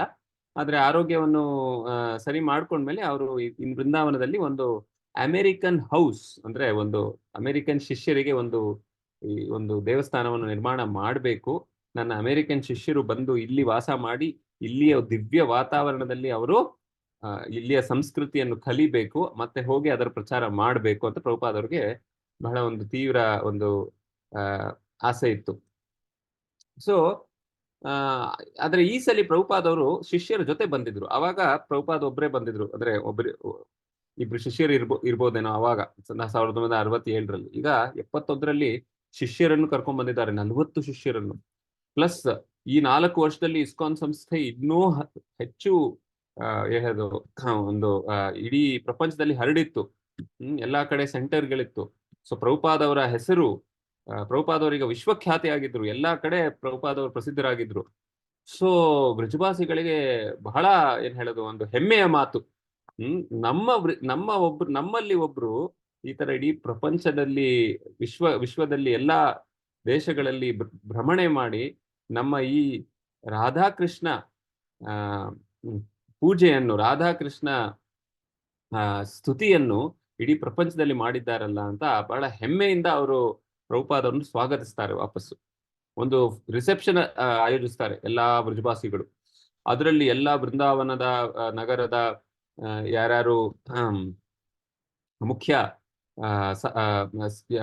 ಯಾರ್ಯಾರು ಅಂದ್ರೆ ಮೇಯರು ಮತ್ತೆ ಸಾರ್ವಜನಿಕರು, ಸಾಧು ಸಂತರು ಎಲ್ಲರನ್ನೂ ಅಲ್ಲಿ ಆಹ್ವಾನಿಸಿ ಅಲ್ಲಿ ಪ್ರಭುಪಾದ್ ಅವರ ಸ್ತುತಿ ಮಾಡ್ತಾರೆ. ಸೊ ಪ್ರಭುಪಾದ್ ಅವರು ಹೇಳ್ತಾರೆ, ಓ ಮಹಾತ್ಮರೇ, ನಾವು ವೃಂದಾವನದವರಿಗೆ ಬ್ರಜವಾಸಿಗಳಂತ ಕರೀತಾರೆ ನಮ್ಮನ್ನ, ನಾವೆಲ್ಲರೂ ಕೂಡ ನಿಮ್ಮನ್ನ ಇವತ್ತು ವಿನಮ್ರತೆಯಿಂದ ಸ್ವಾಗತಿಸ್ತಾ ಇದ್ದೀವಿ. ನಮಗೆ ಬಹಳ ಹೆಮ್ಮೆಯ ಮಾತಿದು. ನೀವು ಈ ಒಂದು ನಮ್ಮ ಊರಿನಲ್ಲಿ ವೃಂದಾವನದಲ್ಲಿ ನೀವು ರಾಧಾ ದಾಮೋದರ್ ದೇವಸ್ಥಾನದಲ್ಲಿ ನೀವು ಎಷ್ಟೋ ವರ್ಷ ಇದ್ರಿ ನೀವು. ಎಷ್ಟೋ ವರ್ಷ ಇದ್ದು ನೀವು ಇಲ್ಲಿ ಶ್ರೀಮತಿ ರಾಧಾ ರಾಣಿಯ ಆರಾಧನೆಯನ್ನು ಮಾಡಿದ್ದೀರಾ ಇಲ್ಲಿ. ಶ್ರೀಲ ಪ್ರಭುಪಾದ್ ಅವರೇ ಅಂತ ಅವ್ರಿಗೆ ಪ್ರಭುಪಾದ್ ಅವ್ರನ್ನ ಹೊಗಳ್ತಾರೆ. ಸೊ ಅವಾಗ ಪ್ರಭುಪಾದ್ ಅವ್ರನ್ನ ಹೊಗಳಿ ಅವ್ರು ಹೇಳ್ತಾರೆ, ನೀವು ಈ ತರ ರಾಧಾ ರಾಣಿಯ ಭಕ್ತರು, ಈಗ ನೀವು ಇಡೀ ಪ್ರಪಂಚ ವಿಶ್ವವನ್ನೇ ಆ ಒಂದು ರಾಧಾಕೃಷ್ಣ ಪ್ರೇಮದಲ್ಲಿ ಮುಳುಗಿಸ್ತಾ ಇದ್ದೀರಾ. ನಮಗೆ ತುಂಬಾ ಹೆಮ್ಮೆಯ ಮಾತಿದು. ನೀವು ಇದರ ಒಂದು ನೀವು ಈ ತರ ನಮ್ಮವರು ಅಂತ ನಮಗೆ ಅನ್ಸುತ್ತೆ. ಪ್ಲಸ್ ನೀವು ಮಾಡಿರುವ ದಿವ್ಯ ಒಂದು ಸೇವೆ, ಇದರ ಒಂದು ಪ್ರೂಫ್ ಏನು ಅಂದ್ರೆ ನೀವು ಈ ನಿಮ್ಮ ಶಿಷ್ಯರ ಜೊತೆ ಬಂದಿದ್ದೀರಾ. ಈ ಅಮೆರಿಕನ್ ಯುರೋಪಿಯನ್ ಶಿಷ್ಯರನ್ನು ನೋಡಿ ನಮಗೆ ಬಹಳ ಆನಂದ ಆಗುತ್ತೆ. ಹೇಗೆ ಇವರನ್ನು ನೀವು ಪರಿವರ್ತಿಸಿದ್ದೀರಾ ಅಂತ, ಅವರೆಲ್ಲ ಹೇಗೆ ವೈಷ್ಣವರಾಗಿದ್ದಾರೆ. ಸೊ ಈ ರೀತಿಯಲ್ಲಿ ಪ್ರಭುಪಾದ್ ಅವ್ರಿಗೆ ಪ್ರಭುಪಾದ್ ಅವರು ಸ್ತುತಿ ಮಾಡ್ತಾರೆ. ಅವರು ಮತ್ತೆ ಹೇಳ್ತಾರೆ, ನೀವು ಈ ರೀತಿಯಲ್ಲಿ ಭಕ್ತಿ ಮಾರ್ಗವನ್ನು ಎಲ್ಲಾ ಕಡೆ ಪ್ರಚಾರ ಮಾಡಿದ್ದೀರಾ. ಇದೇ ಈ ವಿಶ್ವಕ್ಕೆ ಒಂದು ಶಾಂತಿ ಮತ್ತೆ ಸಮಾಧಾನ ಬರ್ಲಿಕ್ಕೆ ನೀವು ಮಾಡಿರೋದೇ ಒಂದು ಪರಿಹಾರ ಅಂತ ಪ್ರಭುಪಾದ್ ಅವರು ಸ್ತುತಿ ಮಾಡ್ತಾರೆ ಅವರು. ಸೊ ಈ ಒಂದು ಕಾರ್ಯಕ್ಕೆ ನಿಮಗೆ ನಿರಂತರವಾಗಿ ನಿಮ್ಮನ್ನು ಇಡೀ ಪ್ರಪಂಚ ನಿಮ್ಮನ್ನು ಸ್ಮರಿಸುತ್ತೆ, ನಿಮ್ಮನ್ನು ಈ ತರ ಎಲ್ಲರೂ ಕೂಡ ಸ್ತುತಿ ಮಾಡ್ತಾರೆ ಅಂತ ಹೇಳ್ತಾರೆ. ಅದಾದ್ಮೇಲೆ ಪ್ರಭುಪಾದ್ ಅವರು ಮಾತಾಡ್ತಾರೆ. ಪ್ರಭುಪಾದ್ ಅವರು ಹೇಳ್ತಾರೆ, ಹೇಗೆ ನಮ್ಮ ಇಸ್ಕಾನ್ ಸಂಸ್ಥೆ ದೈವಿ ವರ್ಣಾಶ್ರಮ ಅಂದ್ರೆ ಒಂದು ವರ್ಣಾಶ್ರಮ, ಬಟ್ ವರ್ಣಾಶ್ರಮದಲ್ಲಿ ಗಾಡ್ ಕಾನ್ಶಿಯಸ್ ಸೋಷಿಯಲ್ ಆರ್ಡರ್. ಅಂದ್ರೆ ವರ್ಣಾಶ್ರಮ ಬರೀ ವರ್ಣಾಶ್ರಮ ಭಗವಂತನ ಹೀನವಾದ ವರ್ಣಾಶ್ರಮ ಅಲ್ಲ, ಭಗವಂತನನ್ನು ಕೇಂದ್ರಿತವಾಗಿ ಇಟ್ಟಿರುವಂತ ಒಂದು ವರ್ಣಾಶ್ರಮ ಧರ್ಮ. ಅದಕ್ಕೆ ದೈವಿ ವರ್ಣಾಶ್ರಮ ಅಂತ ಹೇಳ್ತೀವಿ ನಾವು. ಸೊ ಪ್ರಭುಪಾದ್ ಅವರು ಎಕ್ಸ್ಪ್ಲೇನ್ ಮಾಡ್ತಾರೆ, ಕೃಷ್ಣ ಹೇಗೆ ಎಲ್ಲರ ಭಗವಂತ. ಕೃಷ್ಣ ಹಿಂದೂಗಳ ಭಗವಂತ ಅಲ್ಲ, ಅಥವಾ ಭಾರತೀಯರ ಭಗವಂತ ಅಲ್ಲ. ಕೃಷ್ಣ ಅಂದ್ರೆ ಸರ್ವ ಆಕರ್ಷಕ ಅಂತ ಪ್ರಭುಪಾದ ಹೇಳ್ತಾರೆ. ಸರ್ವೋಪಾಧಿ ವಿನಿರ್ಮುಕ್ತಂ ತತ್ಪರತ್ವೇನ ನಿರ್ಮಲಂ. ಎಲ್ಲ ಉಪಾಧಿಗಳಿಂದ ಯಾರು ಮುಕ್ತರಾಗಿರ್ತಾರೋ, ಅಂದ್ರೆ ಉಪಾಧಿಗಳಂದ್ರೆ ನಾನು ಮುಸ್ಲಿಂ, ನಾನು ಕ್ರಿಶ್ಚಿಯನ್, ಅಥವಾ ನಾನು ಪುರುಷ, ನಾನು ಸ್ತ್ರೀ, ನಾನು ಭಾರತೀಯ, ಅಥವಾ ನಾನು ಕನ್ನಡದವನು, ಅಥವಾ ನಾನು ಈ ತರ ಬೇರೆ ಬೇರೆ ಈ ಸಮಾಜದವನು, ಈ ಜಾತಿಯವನು, ಈ ಜಾತಿಯವಳು, ಈ ರೀತಿಯಲ್ಲಿ ನಾವು ಬೇರೆ ಬೇರೆ ಉಪಾಧಿಗಳನ್ನು ನಾವು ಧರಿಸ್ತೀವಿ. ಆದ್ರೆ ಎಲ್ಲ ಉಪಾಧಿಗಳನ್ನು ಬಿಟ್ಟು ಯಾರು ಸರ್ವೋಪಾಧಿ ವಿನಿರ್ಮುಕ್ತಂ ತತ್ಪರತ್ವೇನ ನಿರ್ಮಲಂ, ಶುದ್ಧರಾಗಿ ಋಷಿಕೇಶ ಸೇವನಂ, ನಮ್ಮ ಎಲ್ಲ ಇಂದ್ರಿಯಗಳನ್ನು, ನಮ್ಮ ಶರೀರವನ್ನು, ನಮ್ಮ ಮನಸ್ಸನ್ನು ಋಷಿಕೇಶನ ಸೇವನ ಅಂದ್ರೆ ಭಗವಂತನ ಸೇವೆಯಲ್ಲಿ ಯಾರು ಉಪಯೋಗಿಸ್ತಾರೋ, ಋಷಿಕೇಶ ಸೇವನಂ ಭಕ್ತಿ ರುಚ್ಯತೆ, ಅವರಿಗೆ ಭಕ್ತಿ ಅನ್ನೋದು ಪ್ರಾಪ್ತಿ ಆಗುತ್ತೆ. ಸೊ ಈ ರೀತಿಯಲ್ಲಿ ಪ್ರಭುಪಾದ ಹೇಳ್ತಾರೆ, ನೀವು ಅರ್ಥ ಮಾಡ್ಕೋಬೇಕು, ಬರೀ ಹಿಂದೂಗಳಿಗೆಲ್ಲ ಕೃಷ್ಣ, ಎಲ್ಲರಿಗೂ ಭಗವಂತ ಇದ್ದಾನೆ, ಈ ಅಮೆರಿಕನ್ಸ್ ಆಗ್ಲಿ ಯುರೋಪಿಯನ್ಸ್ ಆಗ್ಲಿ ಯಾರೇ ಆಗ್ಲಿ ಅಂತ. ಯಾಕೆ ಪ್ರಭುಪಾದ್ ಅವರು ಹೇಳ್ತಾ ಇದ್ರು ಇದನ್ನ ಅಂದ್ರೆ, ವೃಂದಾವನದಲ್ಲಿ ಇಲ್ಲಿ ಈ ಕೇಸ್ಟ್ ಏನ್ ಹೇಳ್ತಾರೆ, ಜಾತಿ ಗೋಸ್ವಾಮಿಗಳು ಅಂತ. ಜಾತಿ ಗೋಸ್ವಾಮಿಗಳವರು ಅಂದ್ರೆ ಅವರು ಹೇಳ್ತಾ ಇದ್ದಿದ್ದೇನು ಅಂದ್ರೆ, ಯಾರು ಗೋಸ್ವಾಮಿಗಳ ಪರಿವಾರದಲ್ಲಿ ಹುಟ್ಟಿರ್ತಾರೋ ಅಂತವರೇ ಬ್ರಾಹ್ಮಣರು. ಈ ಪಾಶ್ಚಾತ್ಯ ದೇಶದಲ್ಲಿ ಹುಟ್ಟಿ ಬೆಳೆದ ಮ್ಲೇಚ್ಛ ಯೌವನರಿಗೆ ಬ್ರಾಹ್ಮಣರ ಪದವಿ ಕೊಡಕ್ಕಾಗೋದಿಲ್ಲ, ಅವ್ರು ಬ್ರಾಹ್ಮಣರು ಆಗಕ್ಕಾಗೋದಿಲ್ಲ. ಸೊ ಇದಕ್ಕೆ ವಿರುದ್ಧ ಶ್ರೀಲ ಪ್ರಭುಪಾದ ಮತ್ತೆ ಅವರ ಗುರುಗಳಾದ ಭಕ್ತಿ ಸಿದ್ಧಾಂತ ಸರಸ್ವತಿಗಳು ಅವರೇನ್ ಹೇಳಿ, ಅವರು ಶಾಸ್ತ್ರದ ತತ್ವವನ್ನು ಅವರು ಬಹಳ ದೃಢವಾಗಿ ಅವರು ಅದನ್ನ ನಿಶ್ಚಯ ಏನ್ ಮಾಡಿದ್ದು ಅಂದ್ರೆ, ಯಾರೇ ಆಗ್ಲಿ, ಯಾವುದೇ ದೇಶದಲ್ಲಿ ಅಥವಾ ಯಾವುದೇ ಜಾತಿಯಲ್ಲಿ ಜನ್ಮಿಸಿರ್ಲಿ, ಆದ್ರೆ ಅವರು ಬ್ರಾಹ್ಮಣರಾಗಬಹುದು. ಯಾವಾಗ ಆಗಬಹುದು? ಅವರು ಬ್ರಾಹ್ಮಣತ್ವವನ್ನು ಯಾವಾಗ ಅವಲಂಬಿಸ್ತಾರೋ, ಬ್ರಾಹ್ಮಣತ್ವ ಅಂದ್ರೆ ಏನು, ಆ ಒಂದು ಬ್ರಾಹ್ಮಣರ ಕಾರ್ಯ ಭಗವದ್ಗೀತೆಯಲ್ಲಿ ಭಗವಂತ ಎಕ್ಸ್ಪ್ಲೇನ್ ಮಾಡ್ತಾರಲ್ಲ, ಬ್ರಾಹ್ಮಣರ ಒಂದು ಲಕ್ಷಣಗಳು, ಆ ಒಂದು ಲಕ್ಷಣಗಳು ಅಮಾನಿತ್ವಂ, ಅಡಂಬಿತ್ವಂ, ಅಹಿಂಸಾ, ಶಾಂತಿರ್ ಅರ್ಜವಂ. ಸೊ ಈ ರೀತಿಯಲ್ಲಿ ಬೇರೆ ಬೇರೆ ಲಕ್ಷಣಗಳಿವೆ ಬ್ರಾಹ್ಮಣರದ್ದು. ಆ ಲಕ್ಷಣಗಳನ್ನು ಯಾರು ಪ್ರಾಪ್ತಿಗೊಳಿಸ್ತಾರೋ, ಅವರ ಅಂದ್ರೆ ಜೀವನ ಶೈಲಿಯಿಂದ ಅವರು ಅದನ್ನ ಆ ಶುದ್ಧತೆಯನ್ನು ಅವರು ಪಡೆದಿದ್ದಾರೋ ಅಂತವರಿಗೆ ಬ್ರಾಹ್ಮಣರು ಅಂತ ಕರಿಬಹುದು. ಬರೀ ಯಾರು ಬ್ರಾಹ್ಮಣ ಪರಿವಾರದಲ್ಲಿ ಯಾರು ಹುಟ್ಟುತ್ತಾರೋ ಅವ್ರನ್ನ ಮಾತ್ರ ಅಲ್ಲ. ಇನ್ಫ್ಯಾಕ್ಟ್ ಬ್ರಾಹ್ಮಣ ಪರಿವಾರದಲ್ಲಿ ಹುಟ್ಟಿದವರು ಅವರು ಬ್ರಾಹ್ಮಣತ್ವವನ್ನು ತೋರಿಸ್ತಾ ಇದ್ರೆ ಅವರು ಖಂಡಿತವಾಗ್ಲೂ ಬ್ರಾಹ್ಮಣರಲ್ಲ ಅಂತ ಈ ರೀತಿ ಪ್ರಚಾರ ಮಾಡಿದ್ರು. ಇದನ್ನು ಕೇಳಿ ಈ ಜಾತಿ ಗೋಸ್ವಾಮಿಗಳಿಗೆ ಬಹಳ ಒಂದು ಏನ್ ಹೇಳಿದ್ದು, ಅವರು ಇದನ್ನು ಬಹಳ ವಿರೋಧಿಸಿದ್ರು. ಯಾವ ಮಟ್ಟಕ್ಕೆ ಅಂದ್ರೆ ಭಕ್ತಿ ಸಿದ್ಧಾಂತ ಸರಸ್ವತಿ ಅವರು ವೃಂದಾವನದಲ್ಲಿ ಯಾತ್ರೆ ಕರ್ಕೊಂಡು ಹೋಗಿದ್ದಾಗ 1932ರಲ್ಲಿ ಅವರ ಯಾತ್ರಿಗಳ ಮೇಲೆ ಕಲ್ಲಿ ಎಸ್ತಿದ್ರಂತೆ. ಯಾಕಂದ್ರೆ ಭಕ್ತಿ ಸಿದ್ಧಾಂತ ಸರಸ್ವತಿ ಬಹಳ ಒಂದು ಬಲವಾಗಿ ಅವರು ಪ್ರಚಾರ ಮಾಡ್ತಿದ್ರು. ಅಂದ್ರೆ ಜನ್ಮದಿಂದ ನಾವು ಬ್ರಾಹ್ಮಣರ ಆಗೋದಿಲ್ಲ, ನಮ್ಮ ಕಾರ್ಯಗಳಿಂದ ನಾವು ಬ್ರಾಹ್ಮಣರಾಗ್ತೀವಿ ಹೊರತು ಜನ್ಮದಿಂದ ಆಗೋದಿಲ್ಲ. ಸೊ ಅದನ್ನು ಕೇಳಿ ಇವರು ಬಹಳ ವಿರೋಧಿಸಿದ್ರು. ಈ ರೀತಿಯಲ್ಲಿ ಕಲ್ಲೆಸೆದು ಬಹಳ ಏನ್ ಹೇಳೋದು ಅವರ ಒಂದು ಕ್ರೋಧವನ್ನು ಅವರು ಈ ರೀತಿ ವ್ಯಕ್ತಪಡಿಸಿದ್ರು. ಅದಾದ್ಮೇಲೆ ಭಕ್ತಿ ಸಿದ್ಧಾಂತ ಸರಸ್ವತಿಗಳು ಅವ್ರ ಜೊತೆ ಮಾತಾಡಿ ಶಾಸ್ತ್ರ ಆಧಾರದ ಮೇಲೆ ಅವರು ಚರ್ಚೆ ಮಾಡಿ ಅದನ್ನು ಕೂಡ ಈ ತತ್ವವನ್ನು ಅವರು ಎಸ್ಟಾಬ್ಲಿಷ್ ಮಾಡಿದ್ರು. ಆದ್ರೂ ಅವ್ರನ್ನು ಅದನ್ನ ಒಪ್ಪಲಿಲ್ಲ. ಇದು 40 ವರ್ಷ ಮುಂದೆ 40 ವರ್ಷ ಆದ್ಮೇಲೆ ಪ್ರಭುಪಾದವರು ಕೂಡ ಅವ್ರ ಶಿಷ್ಯರ ಜೊತೆ ಬರ್ತಾ ಇದ್ದಾರೆ. ಈ ಸಲ ಭಾರತೀಯ ಶಿಷ್ಯರಲ್ಲ ನೋಡಿ, ಅಮೆರಿಕನ್ ಯುರೋಪಿಯನ್ ಶಿಷ್ಯರು. ಸೊ ಅವರನ್ನು ನೋಡಿ ಮತ್ತೆ ಈ ಜಾತಿ ಗೋಸ್ವಾಮಿಗಳಿಗೆ ಏನ್ ಹೇಳೋದು, ಒಂದು ಅದೇ ಮಾತು ಮತ್ತೆ ಬರುತ್ತೆ. ಇವರು ಬ್ರಾಹ್ಮಣರಲ್ಲ, ಇವರು ಏನೋ ಈ ರೀತಿ ಅವರು ಏನ್ ಹೇಳೋದು ವಿಗ್ರಹ ಸೇವೆ ಮಾಡಬಾರ್ದು ಅಂತ ಆ ಮಾತು ಬರುತ್ತೆ. ಅದಕ್ಕೆ ಮುಂಚೆನೆ ಪ್ರಭುಪಾದವರು ಪ್ರವಚನದಲ್ಲಿ ಎಲ್ಲ ಹೇಳ್ತಾ ಇದ್ದಾರೆ, ಭಗವಂತ ಎಲ್ಲರ ಭಗವಂತ, ಬರೀ ಜಾತಿಯಿಂದ ನಾವು ಬ್ರಾಹ್ಮಣರು ಆಗೋಕ್ಕಾಗೋದಿಲ್ಲ. ಅದರಿಂದ ಭಗವಂತ ಎಲ್ಲರೂ ಯಾರು ಈ ಜೀವನ ಶೈಲಿಯನ್ನು ಒಪ್ಕೊಂಡಿದ್ದಾರೋ, ಆಮೇಲೆ ಪ್ರಭುಪಾದವರು ವಿಸ್ತಾರವಾಗಿ ಹೇಳ್ತಾರೆ, ನನ್ನ ಶಿಷ್ಯರು ಈ 4 ನಿಯಮಗಳ ಪಾಲನೆ ಮಾಡ್ತಾ ಇದ್ದಾರೆ. ಮಾಂಸಾಹಾರವನ್ನು ಬಿಟ್ಟಿದ್ದಾರೆ, ಮತ್ತೆ ಅವೈದ್ಯ ಸ್ತ್ರೀ ಪುರುಷ ಸಂಘವನ್ನು ಬಿಟ್ಟಿದ್ದಾರೆ, ಜೂಜಾಟ ಮತ್ತೆ ಈ ರೀತಿ ಇಂಟಾಕ್ಸಿಕೇಶನ್ ಇದನ್ನೆಲ್ಲ ಬಿಟ್ಟಿದ್ದಾರೆ. ಅದರಿಂದ ಅವರು ಶುದ್ಧರಾಗಿದ್ದಾರೆ.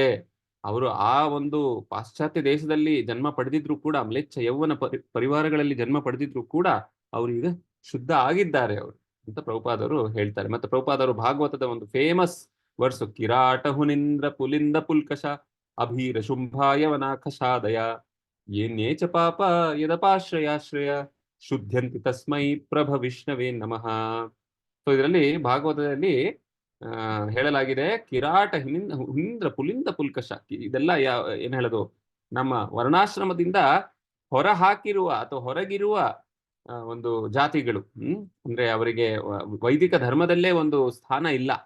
ಅಂದ್ರೆ ಅಂತಂತ ವಿಶ್ವದ ಕೋಣೆಯಲ್ಲಿರುವಂತ ಏನ್ ಹೇಳೋದು ಈ ಬೇರೆ ಬೇರೆ ಜಾತಿಗಳು, ಅಂತವರು ಕೂಡ ಈ ಭಗವಂತನ ಭಕ್ತಿಯಲ್ಲಿ ಅವರು ಭಾಗವಹಿಸಿದರೆ, ಭಗವಂತನ ಹರಿನಾಮವನ್ನು ಅವರು ಜಪಿಸಿದರೆ ಅವರು ಕೂಡ ಪಾಪಗಳಿಂದ ಮುಕ್ತರಾಗ್ಲಿಕ್ಕೆ ಖಂಡಿತವಾಗ್ಲೂ ಸಾಧ್ಯ. ಮತ್ತೆ ಅವರು ಕೂಡ ವೈಷ್ಣವರಾಗ್ಬಿಡ್ತಾರೆ. ವೈಷ್ಣವರಾದ್ರೆ ಅವರು ಬ್ರಾಹ್ಮಣರಿಗಿಂತ ಶ್ರೇಷ್ಠ ಆಗ್ಬಿಡ್ತಾರೆ. ಯಾಕೆಂದ್ರೆ ಅವರು ಎಲ್ಲಾ ಈ ಬ್ರಾಹ್ಮಣತ್ವದ ಅಥವಾ ನಮ್ಮ ಈ ಇಡೀ ವೇದಗಳ ಏನ್ ಹೇಳೋದು ಒಂದು ಗುರಿ ಇದೆಯಲ್ಲ, ಅದನ್ನು ಅವ್ರು ಅರ್ಥ ಮಾಡ್ಕೊಂಡ್ಬಿಡ್ತಾರೆ. ಭಗವದ್ಗೀತೆಯ 15ನೇ ಅಧ್ಯಾಯದಲ್ಲಿ ಏನ್ ಹೇಳೋದು, ಸರ್ವಸ್ಯ ಚಾಹಂ ಹೃದಯ ಸನ್ನಿವಿಷ್ಟ ಮತ್ತಃ ಸ್ಮೃತಿರ್ ಜ್ಞಾನಂ ಆಪೋಹನಂ ಚ ವೇದೈಶ್ಚ ಸರ್ವೇರ್ ಅಹಮೇವ ವೇದ್ಯೋ ವೇದಾಂತ ಕೃದ್ ವೇದ ವಿದೇವ ಚಾಹಂ. ವೇದೈಶ್ಚ ಸರ್ವೇರ್ ಅಹಮೇವ ವೇದ್ಯೋ ಅಂದ್ರೆ ಎಲ್ಲಾ ವೇದಗಳ ಗುರಿಯೇ ನಾನು, ಎಲ್ಲಾ ವೇದಗಳಲ್ಲಿ ನಾನಿದ್ದೇನೆ. ವೇದಾಂತ ಕೃದ್ ವೇದ ವಿದೇವ ಚಾಹಂ, ಎಲ್ಲಾ ವೇದಗಳ ಒಂದು ವೇದಗಳನ್ನು ತಿಳಿದಿರುವವನು ನಾನು. ಸೊ ಈ ರೀತಿಯಲ್ಲಿ ಭಗವಂತ ಹೇಳ್ತಾನೆ, ನನ್ನನ್ನು ತಿಳ್ಕೊಂಡ್ಮೇಲೆ ಇನ್ನೇನಿದೆ ತಿಳ್ಕೊಳ್ಲಿಕ್ಕೆ. ಸೊ ಯಾರೇ ಆಗ್ಲಿ, ಯಾವುದೇ ಜಾತಿಯಿಂದ ಆಗ್ಲಿ, ಕಿರಾಟ ಹುನಿಂದ್ರ ಪುಲಿಂದ ಪುಲ್ಕಶ ಇಂಥ ಕಿರಾಟ ಜನರೇ ಆಗ್ಲಿ, ಮ್ಲೇಚ್ಛ ಯವನ ಪರಿವಾರದವರಾಗ್ಲಿ, ಅವ್ರು ನನ್ನನ್ನು ತಿಳ್ಕೊಂಡ್ರೆ ಅವರು ವೈಷ್ಣವರಾಗ್ಬಿಡ್ತಾರೆ. ವೈಷ್ಣವರಾದ್ರೆ ಅವರು ಬ್ರಾಹ್ಮಣರಿಗಿಂತಲೂ ಶ್ರೇಷ್ಠ ಅಂತ. ಸೊ ಈ ರೀತಿಯಲ್ಲಿ ಪ್ರಭುಪಾದವರು ಇದನ್ನ ಪಬ್ಲಿಕ್ ಆಗಿ ಹೇಳ್ತಾ ಇದ್ದಾರೆ ವೃಂದಾವನದಲ್ಲಿ ನೋಡಿ. ಮತ್ತೆ ಪ್ರಭುಪಾದವರು ಎಕ್ಸ್ಪ್ಲೈನ್ ಮಾಡ್ತಾರೆ ಹೇಗೆ ನಾನು ಪಾಶ್ಚಾತ್ಯ ಅಮೆರಿಕಾಗೆ ಹೋಗಿ ಇವ್ರಿಗೆ ನಾನು ಈ ಒಂದು ಬಹಳ ಕಷ್ಟದಿಂದ ಈ ಒಂದು ಸಂದೇಶವನ್ನು ನೀಡಿದ್ದೇನೆ ಅವ್ರಿಗೆ. ಮೊದಲು ಯಾರು ಬರ್ತಾ ಇರ್ಲಿಲ್ಲ. ನ್ಯೂಯಾರ್ಕ್ ಅಲ್ಲಿ 26 ಸೆಕೆಂಡ್ ಅವೆನ್ಯೂಲಲ್ಲಿ ನಾನು ಪ್ರಚಾರವನ್ನು ಆರಂಭಿಸಿದಾಗ ಯಾರು ಬರ್ಲಿಲ್ಲ, ಒಂದು 10-15 ಜನ ಇದ್ರು ಅಷ್ಟೇ. ನಾನು ಹರೇ ಕೃಷ್ಣ ಕೀರ್ತನೆ ಮಾಡಿ ಭಗವದ್ಗೀತೆಯಿಂದ ಸ್ವಲ್ಪ ಶ್ಲೋಕಗಳ ಉಚ್ಚಾರಣೆ ಮಾಡಿದೆ. ಅವ್ರು ಬಂದ್ರು 10-12 ಜನ, ಆದ್ರೆ ಅವರು ಕೇಳಿದ್ರು, ಶ್ರದ್ಧೆಯಿಂದ ವಿಶ್ವಾಸದಿಂದ ಅವರು ಶ್ರವಣ ಮಾಡಿದ್ರು. ಸೊ ಅದು ಅವರ ಒಳ್ಳೆಯ ಗುಣ ಅಂತ ಪ್ರಭುಪಾದರು ಹೇಳ್ತಾರೆ. ಅವ್ರಿಗೇನು ಅರ್ಥ ಆಗ್ಲಿಲ್ಲ, ಯಾಕಂದ್ರೆ ಅವರು ಅಂತಹ ಪರಿವಾರದಿಂದ ಅವ್ರಿಗೇನು ಗೊತ್ತಿರಲಿಲ್ಲ ಕೃಷ್ಣ ಯಾರು ಅಥವಾ ಗೀತೆ ಭಗವದ್ಗೀತೆ ಏನು ಗೊತ್ತಿಲ್ಲ. ಆದ್ರೆ ಅವರು ಶ್ರದ್ಧೆಯಿಂದ ವಿಶ್ವಾಸದಿಂದ ಕೇಳಿದ್ರು, ತಾಳ್ಮೆಯಿಂದ ಕೇಳಿದ್ರು. ಸೊ ಈ ರೀತಿಯಲ್ಲಿ ಪ್ರಭುಪಾದರು ಹೇಳ್ತಾರೆ, ಯಾರು ಆ ಒಂದು ತಾಳ್ಮೆಯಿಂದ ಭಗವಂತನ ಒಂದು ಹರಿನಾಮ, ಹರಿಕೀರ್ತನೆ, ಹರಿಕಥೆಯ ಶ್ರವಣ ಮಾಡ್ತಾರೋ ಅವರು ಖಂಡಿತವಾಗ್ಲೂ ಭಗವಂತ ಅವರನ್ನು ಒಳಗಿಂದ ಶುದ್ಧಗೊಳಿಸ್ತಾನೆ. ಶೃಣ್ವತಾಂ ಸ್ವಕತಃ ಕೃಷ್ಣ ಪುಣ್ಯ ಶ್ರವಣ ಕೀರ್ತನಂ ಹೃದಯಂತಸ್ತೋ ಹಿ ಭದ್ರಾಣಿ ವಿಧು ನೋತಿ ಸುಹೃತ್ಸತಾಂ. ಕೃಷ್ಣ ಹೇಳ್ತಾನೆ, ಯಾರು ಶ್ರದ್ಧೆಯಿಂದ ಹರಿಕಥೆಯ ಪ್ರತಿ ಒಂದು ಆಕರ್ಷಣೆಯನ್ನು ಅವರು ತೋರಿಸ್ತಾರೋ ಅವರ ಹೃದಯವನ್ನು ನಾನು ಒಳಗಿಂದ ನಾನೇ ಶುದ್ಧ ನಾನೇ ಅಂದ್ರೆ ನಾನೇ ಬಂದು ವೈಯಕ್ತಿಕವಾಗಿ ನಾನೇ ಶುದ್ಧಗೊಳಿಸ್ತೀನಿ ಅಂತ ಕೃಷ್ಣ ಹೇಳ್ತಾರೆ.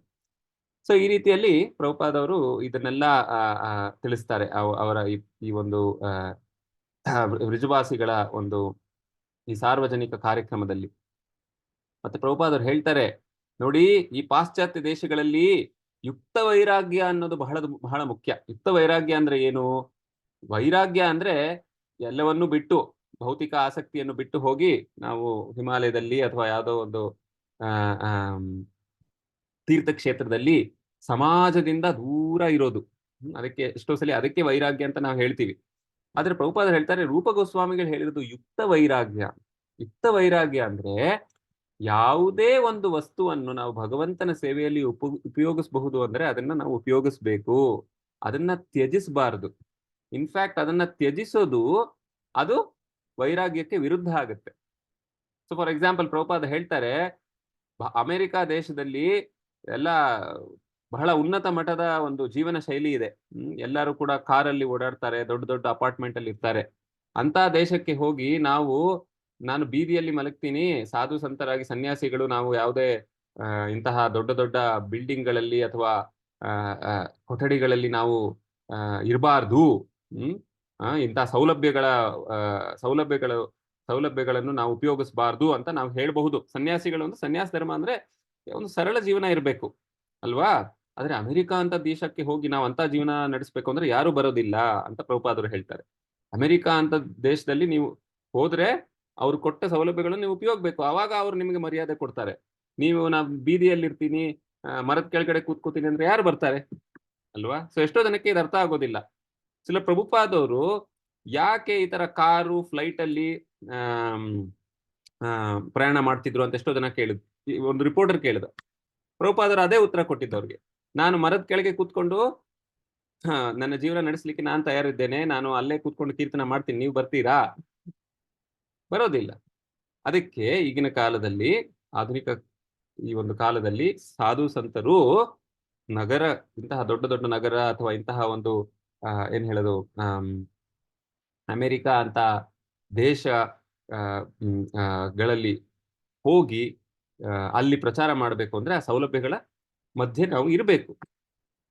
ಸೊ ಒಂದು ವೈದ್ಯ, ಒಂದು ರೋಗಿ ಬಹಳ ಅಂದ್ರೆ ರೋಗದ ಏನ್ ಹೇಳೋದು, ಒಂದು ರೋಗ ಬಹಳ ಹೆಚ್ಚು ಮಟ್ಟಕ್ಕೆ ಹೋಗಿದ್ದಾಗ ರೋಗಿ ವೈದ್ಯರ ಹತ್ರ ಹೋಗ್ಲಿಕ್ಕೆ ಸಾಧ್ಯ ಇಲ್ಲ. ಅವಾಗ ವೈದ್ಯರೇ ರೋಗಿ ಹತ್ರ ಹೋಗ್ಬೇಕು. ಅದೇ ರೀತಿಯಲ್ಲಿ ಪ್ರಭುಪಾದವರು ಇಲ್ಲಿ ಎಲ್ಲ ಅಂದ್ರೆ ಮನುಷ್ಯ ಸಮಾಜದ ಒಂದು ಬಹಳ ಒಂದು ಕಠಿಣ ಪರಿಸ್ಥಿತಿ, ದುಃಖಮಯವಾದ ಪರಿಸ್ಥಿತಿಯನ್ನು ನೋಡಿ ಪ್ರಭುಪಾದವರು ಕರುಣೆಯಿಂದ ವೈದ್ಯರಾಗಿ ಪ್ರಭುಪಾದೇ ಹೋಗ್ತಾರೆ ಅವ್ರ ಹತ್ರ.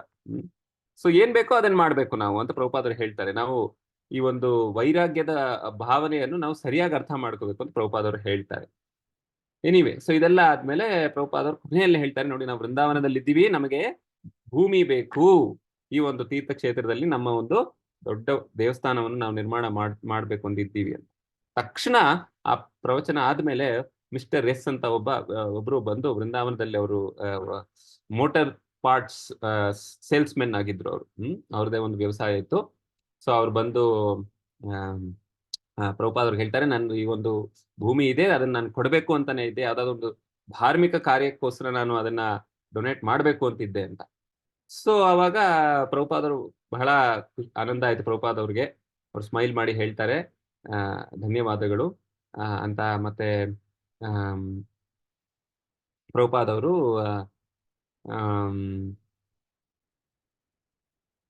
ಮತ್ತೆ ಮುಂದೆ ಅವರು ಮುಂದುವರಿಸ್ತಾರೆ ಆ ಒಂದು ಮಾತನ್ನು. ಸೊ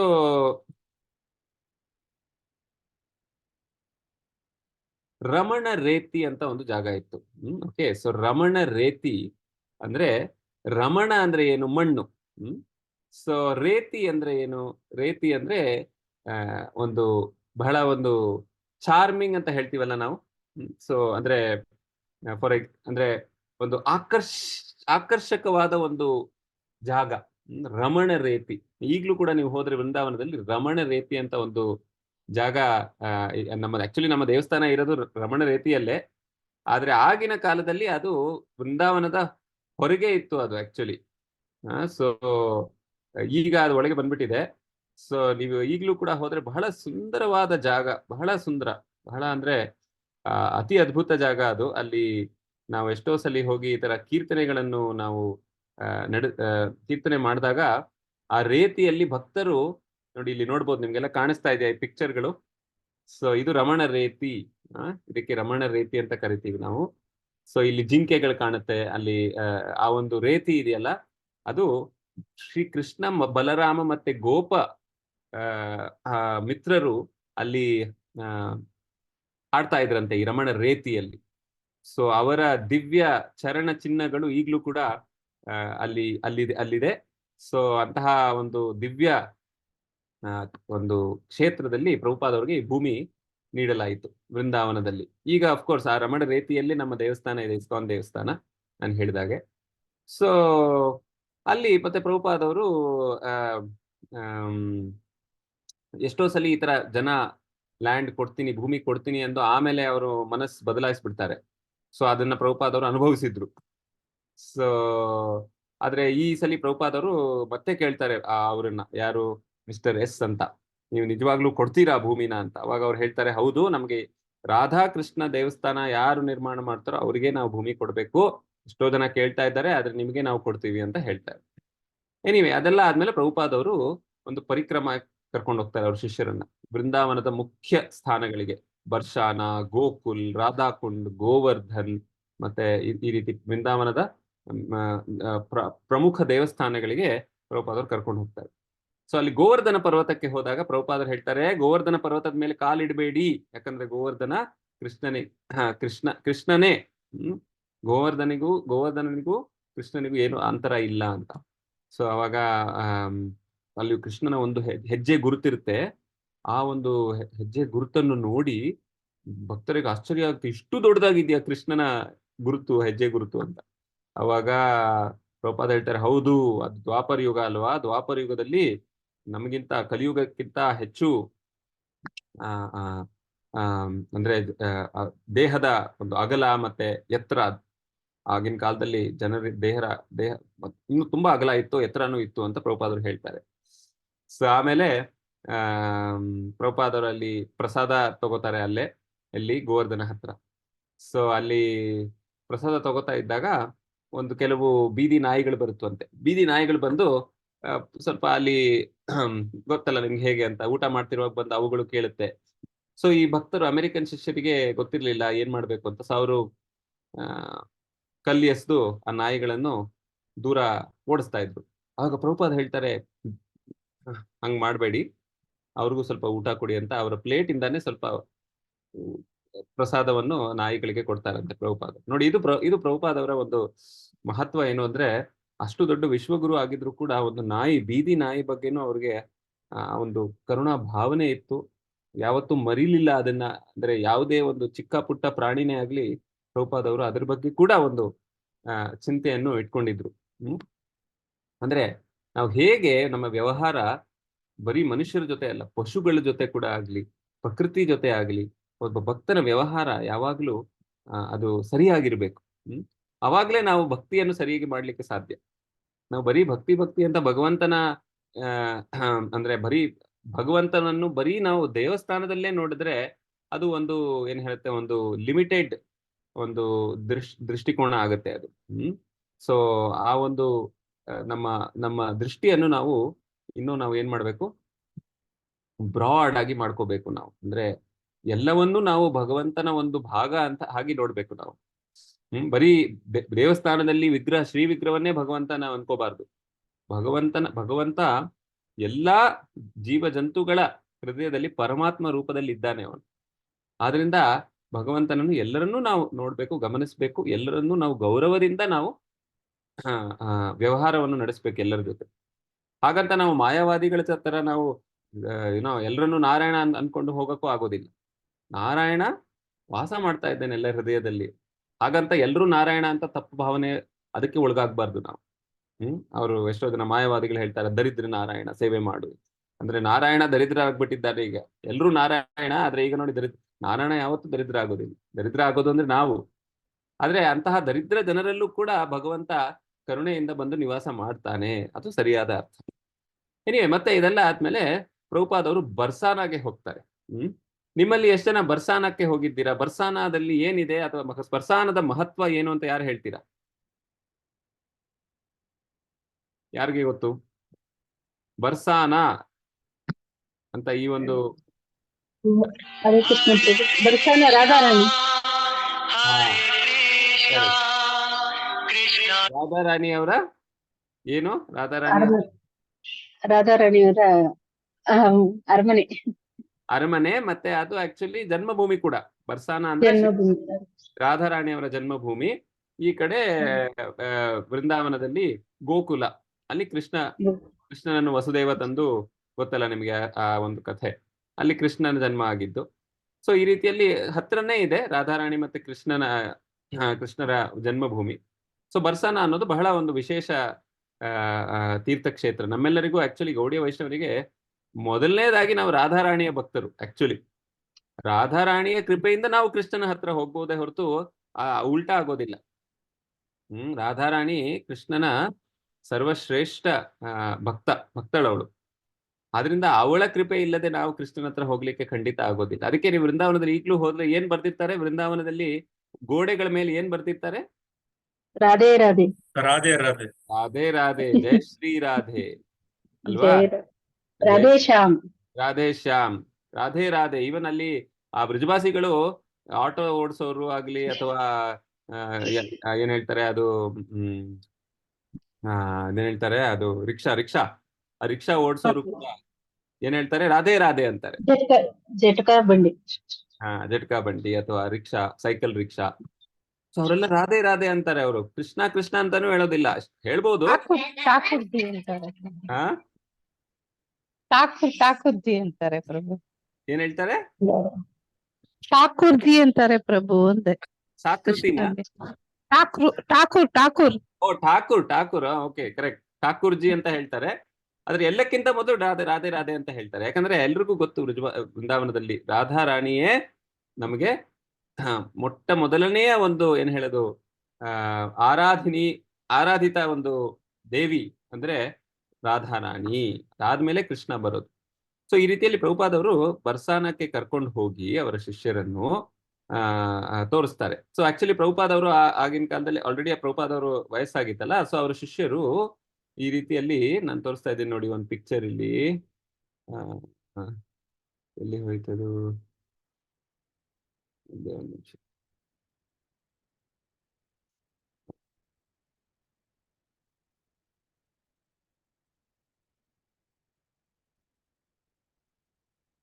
ಸೊ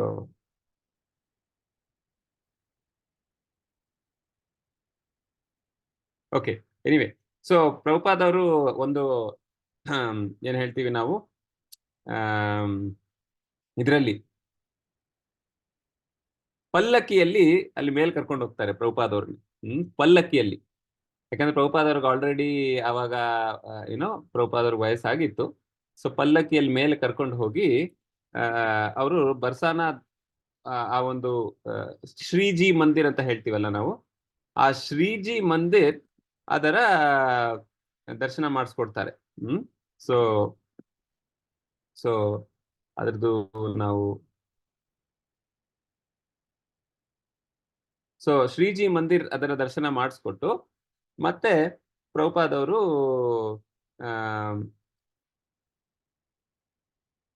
ಹೇಳ್ತಾರೆ, ನೋಡಿ ಇದೇ ಜಾಗದಲ್ಲಿ ಕೃಷ್ಣ ಬರ್ತಿದ್ದ, ರಾಧಾರಾಣಿ ಈ ಕಡೆಯಿಂದ ಬರ್ತಿದ್ಲು, ಕೃಷ್ಣ ಈ ಕಡೆಯಿಂದ ಬರ್ತಿದ್ರು, ಮಧ್ಯದಲ್ಲಿ ಅವ್ರು ಸೇರ್ತಾ ಇದ್ರು ಆ ಒಂದು ವನದಲ್ಲಿ.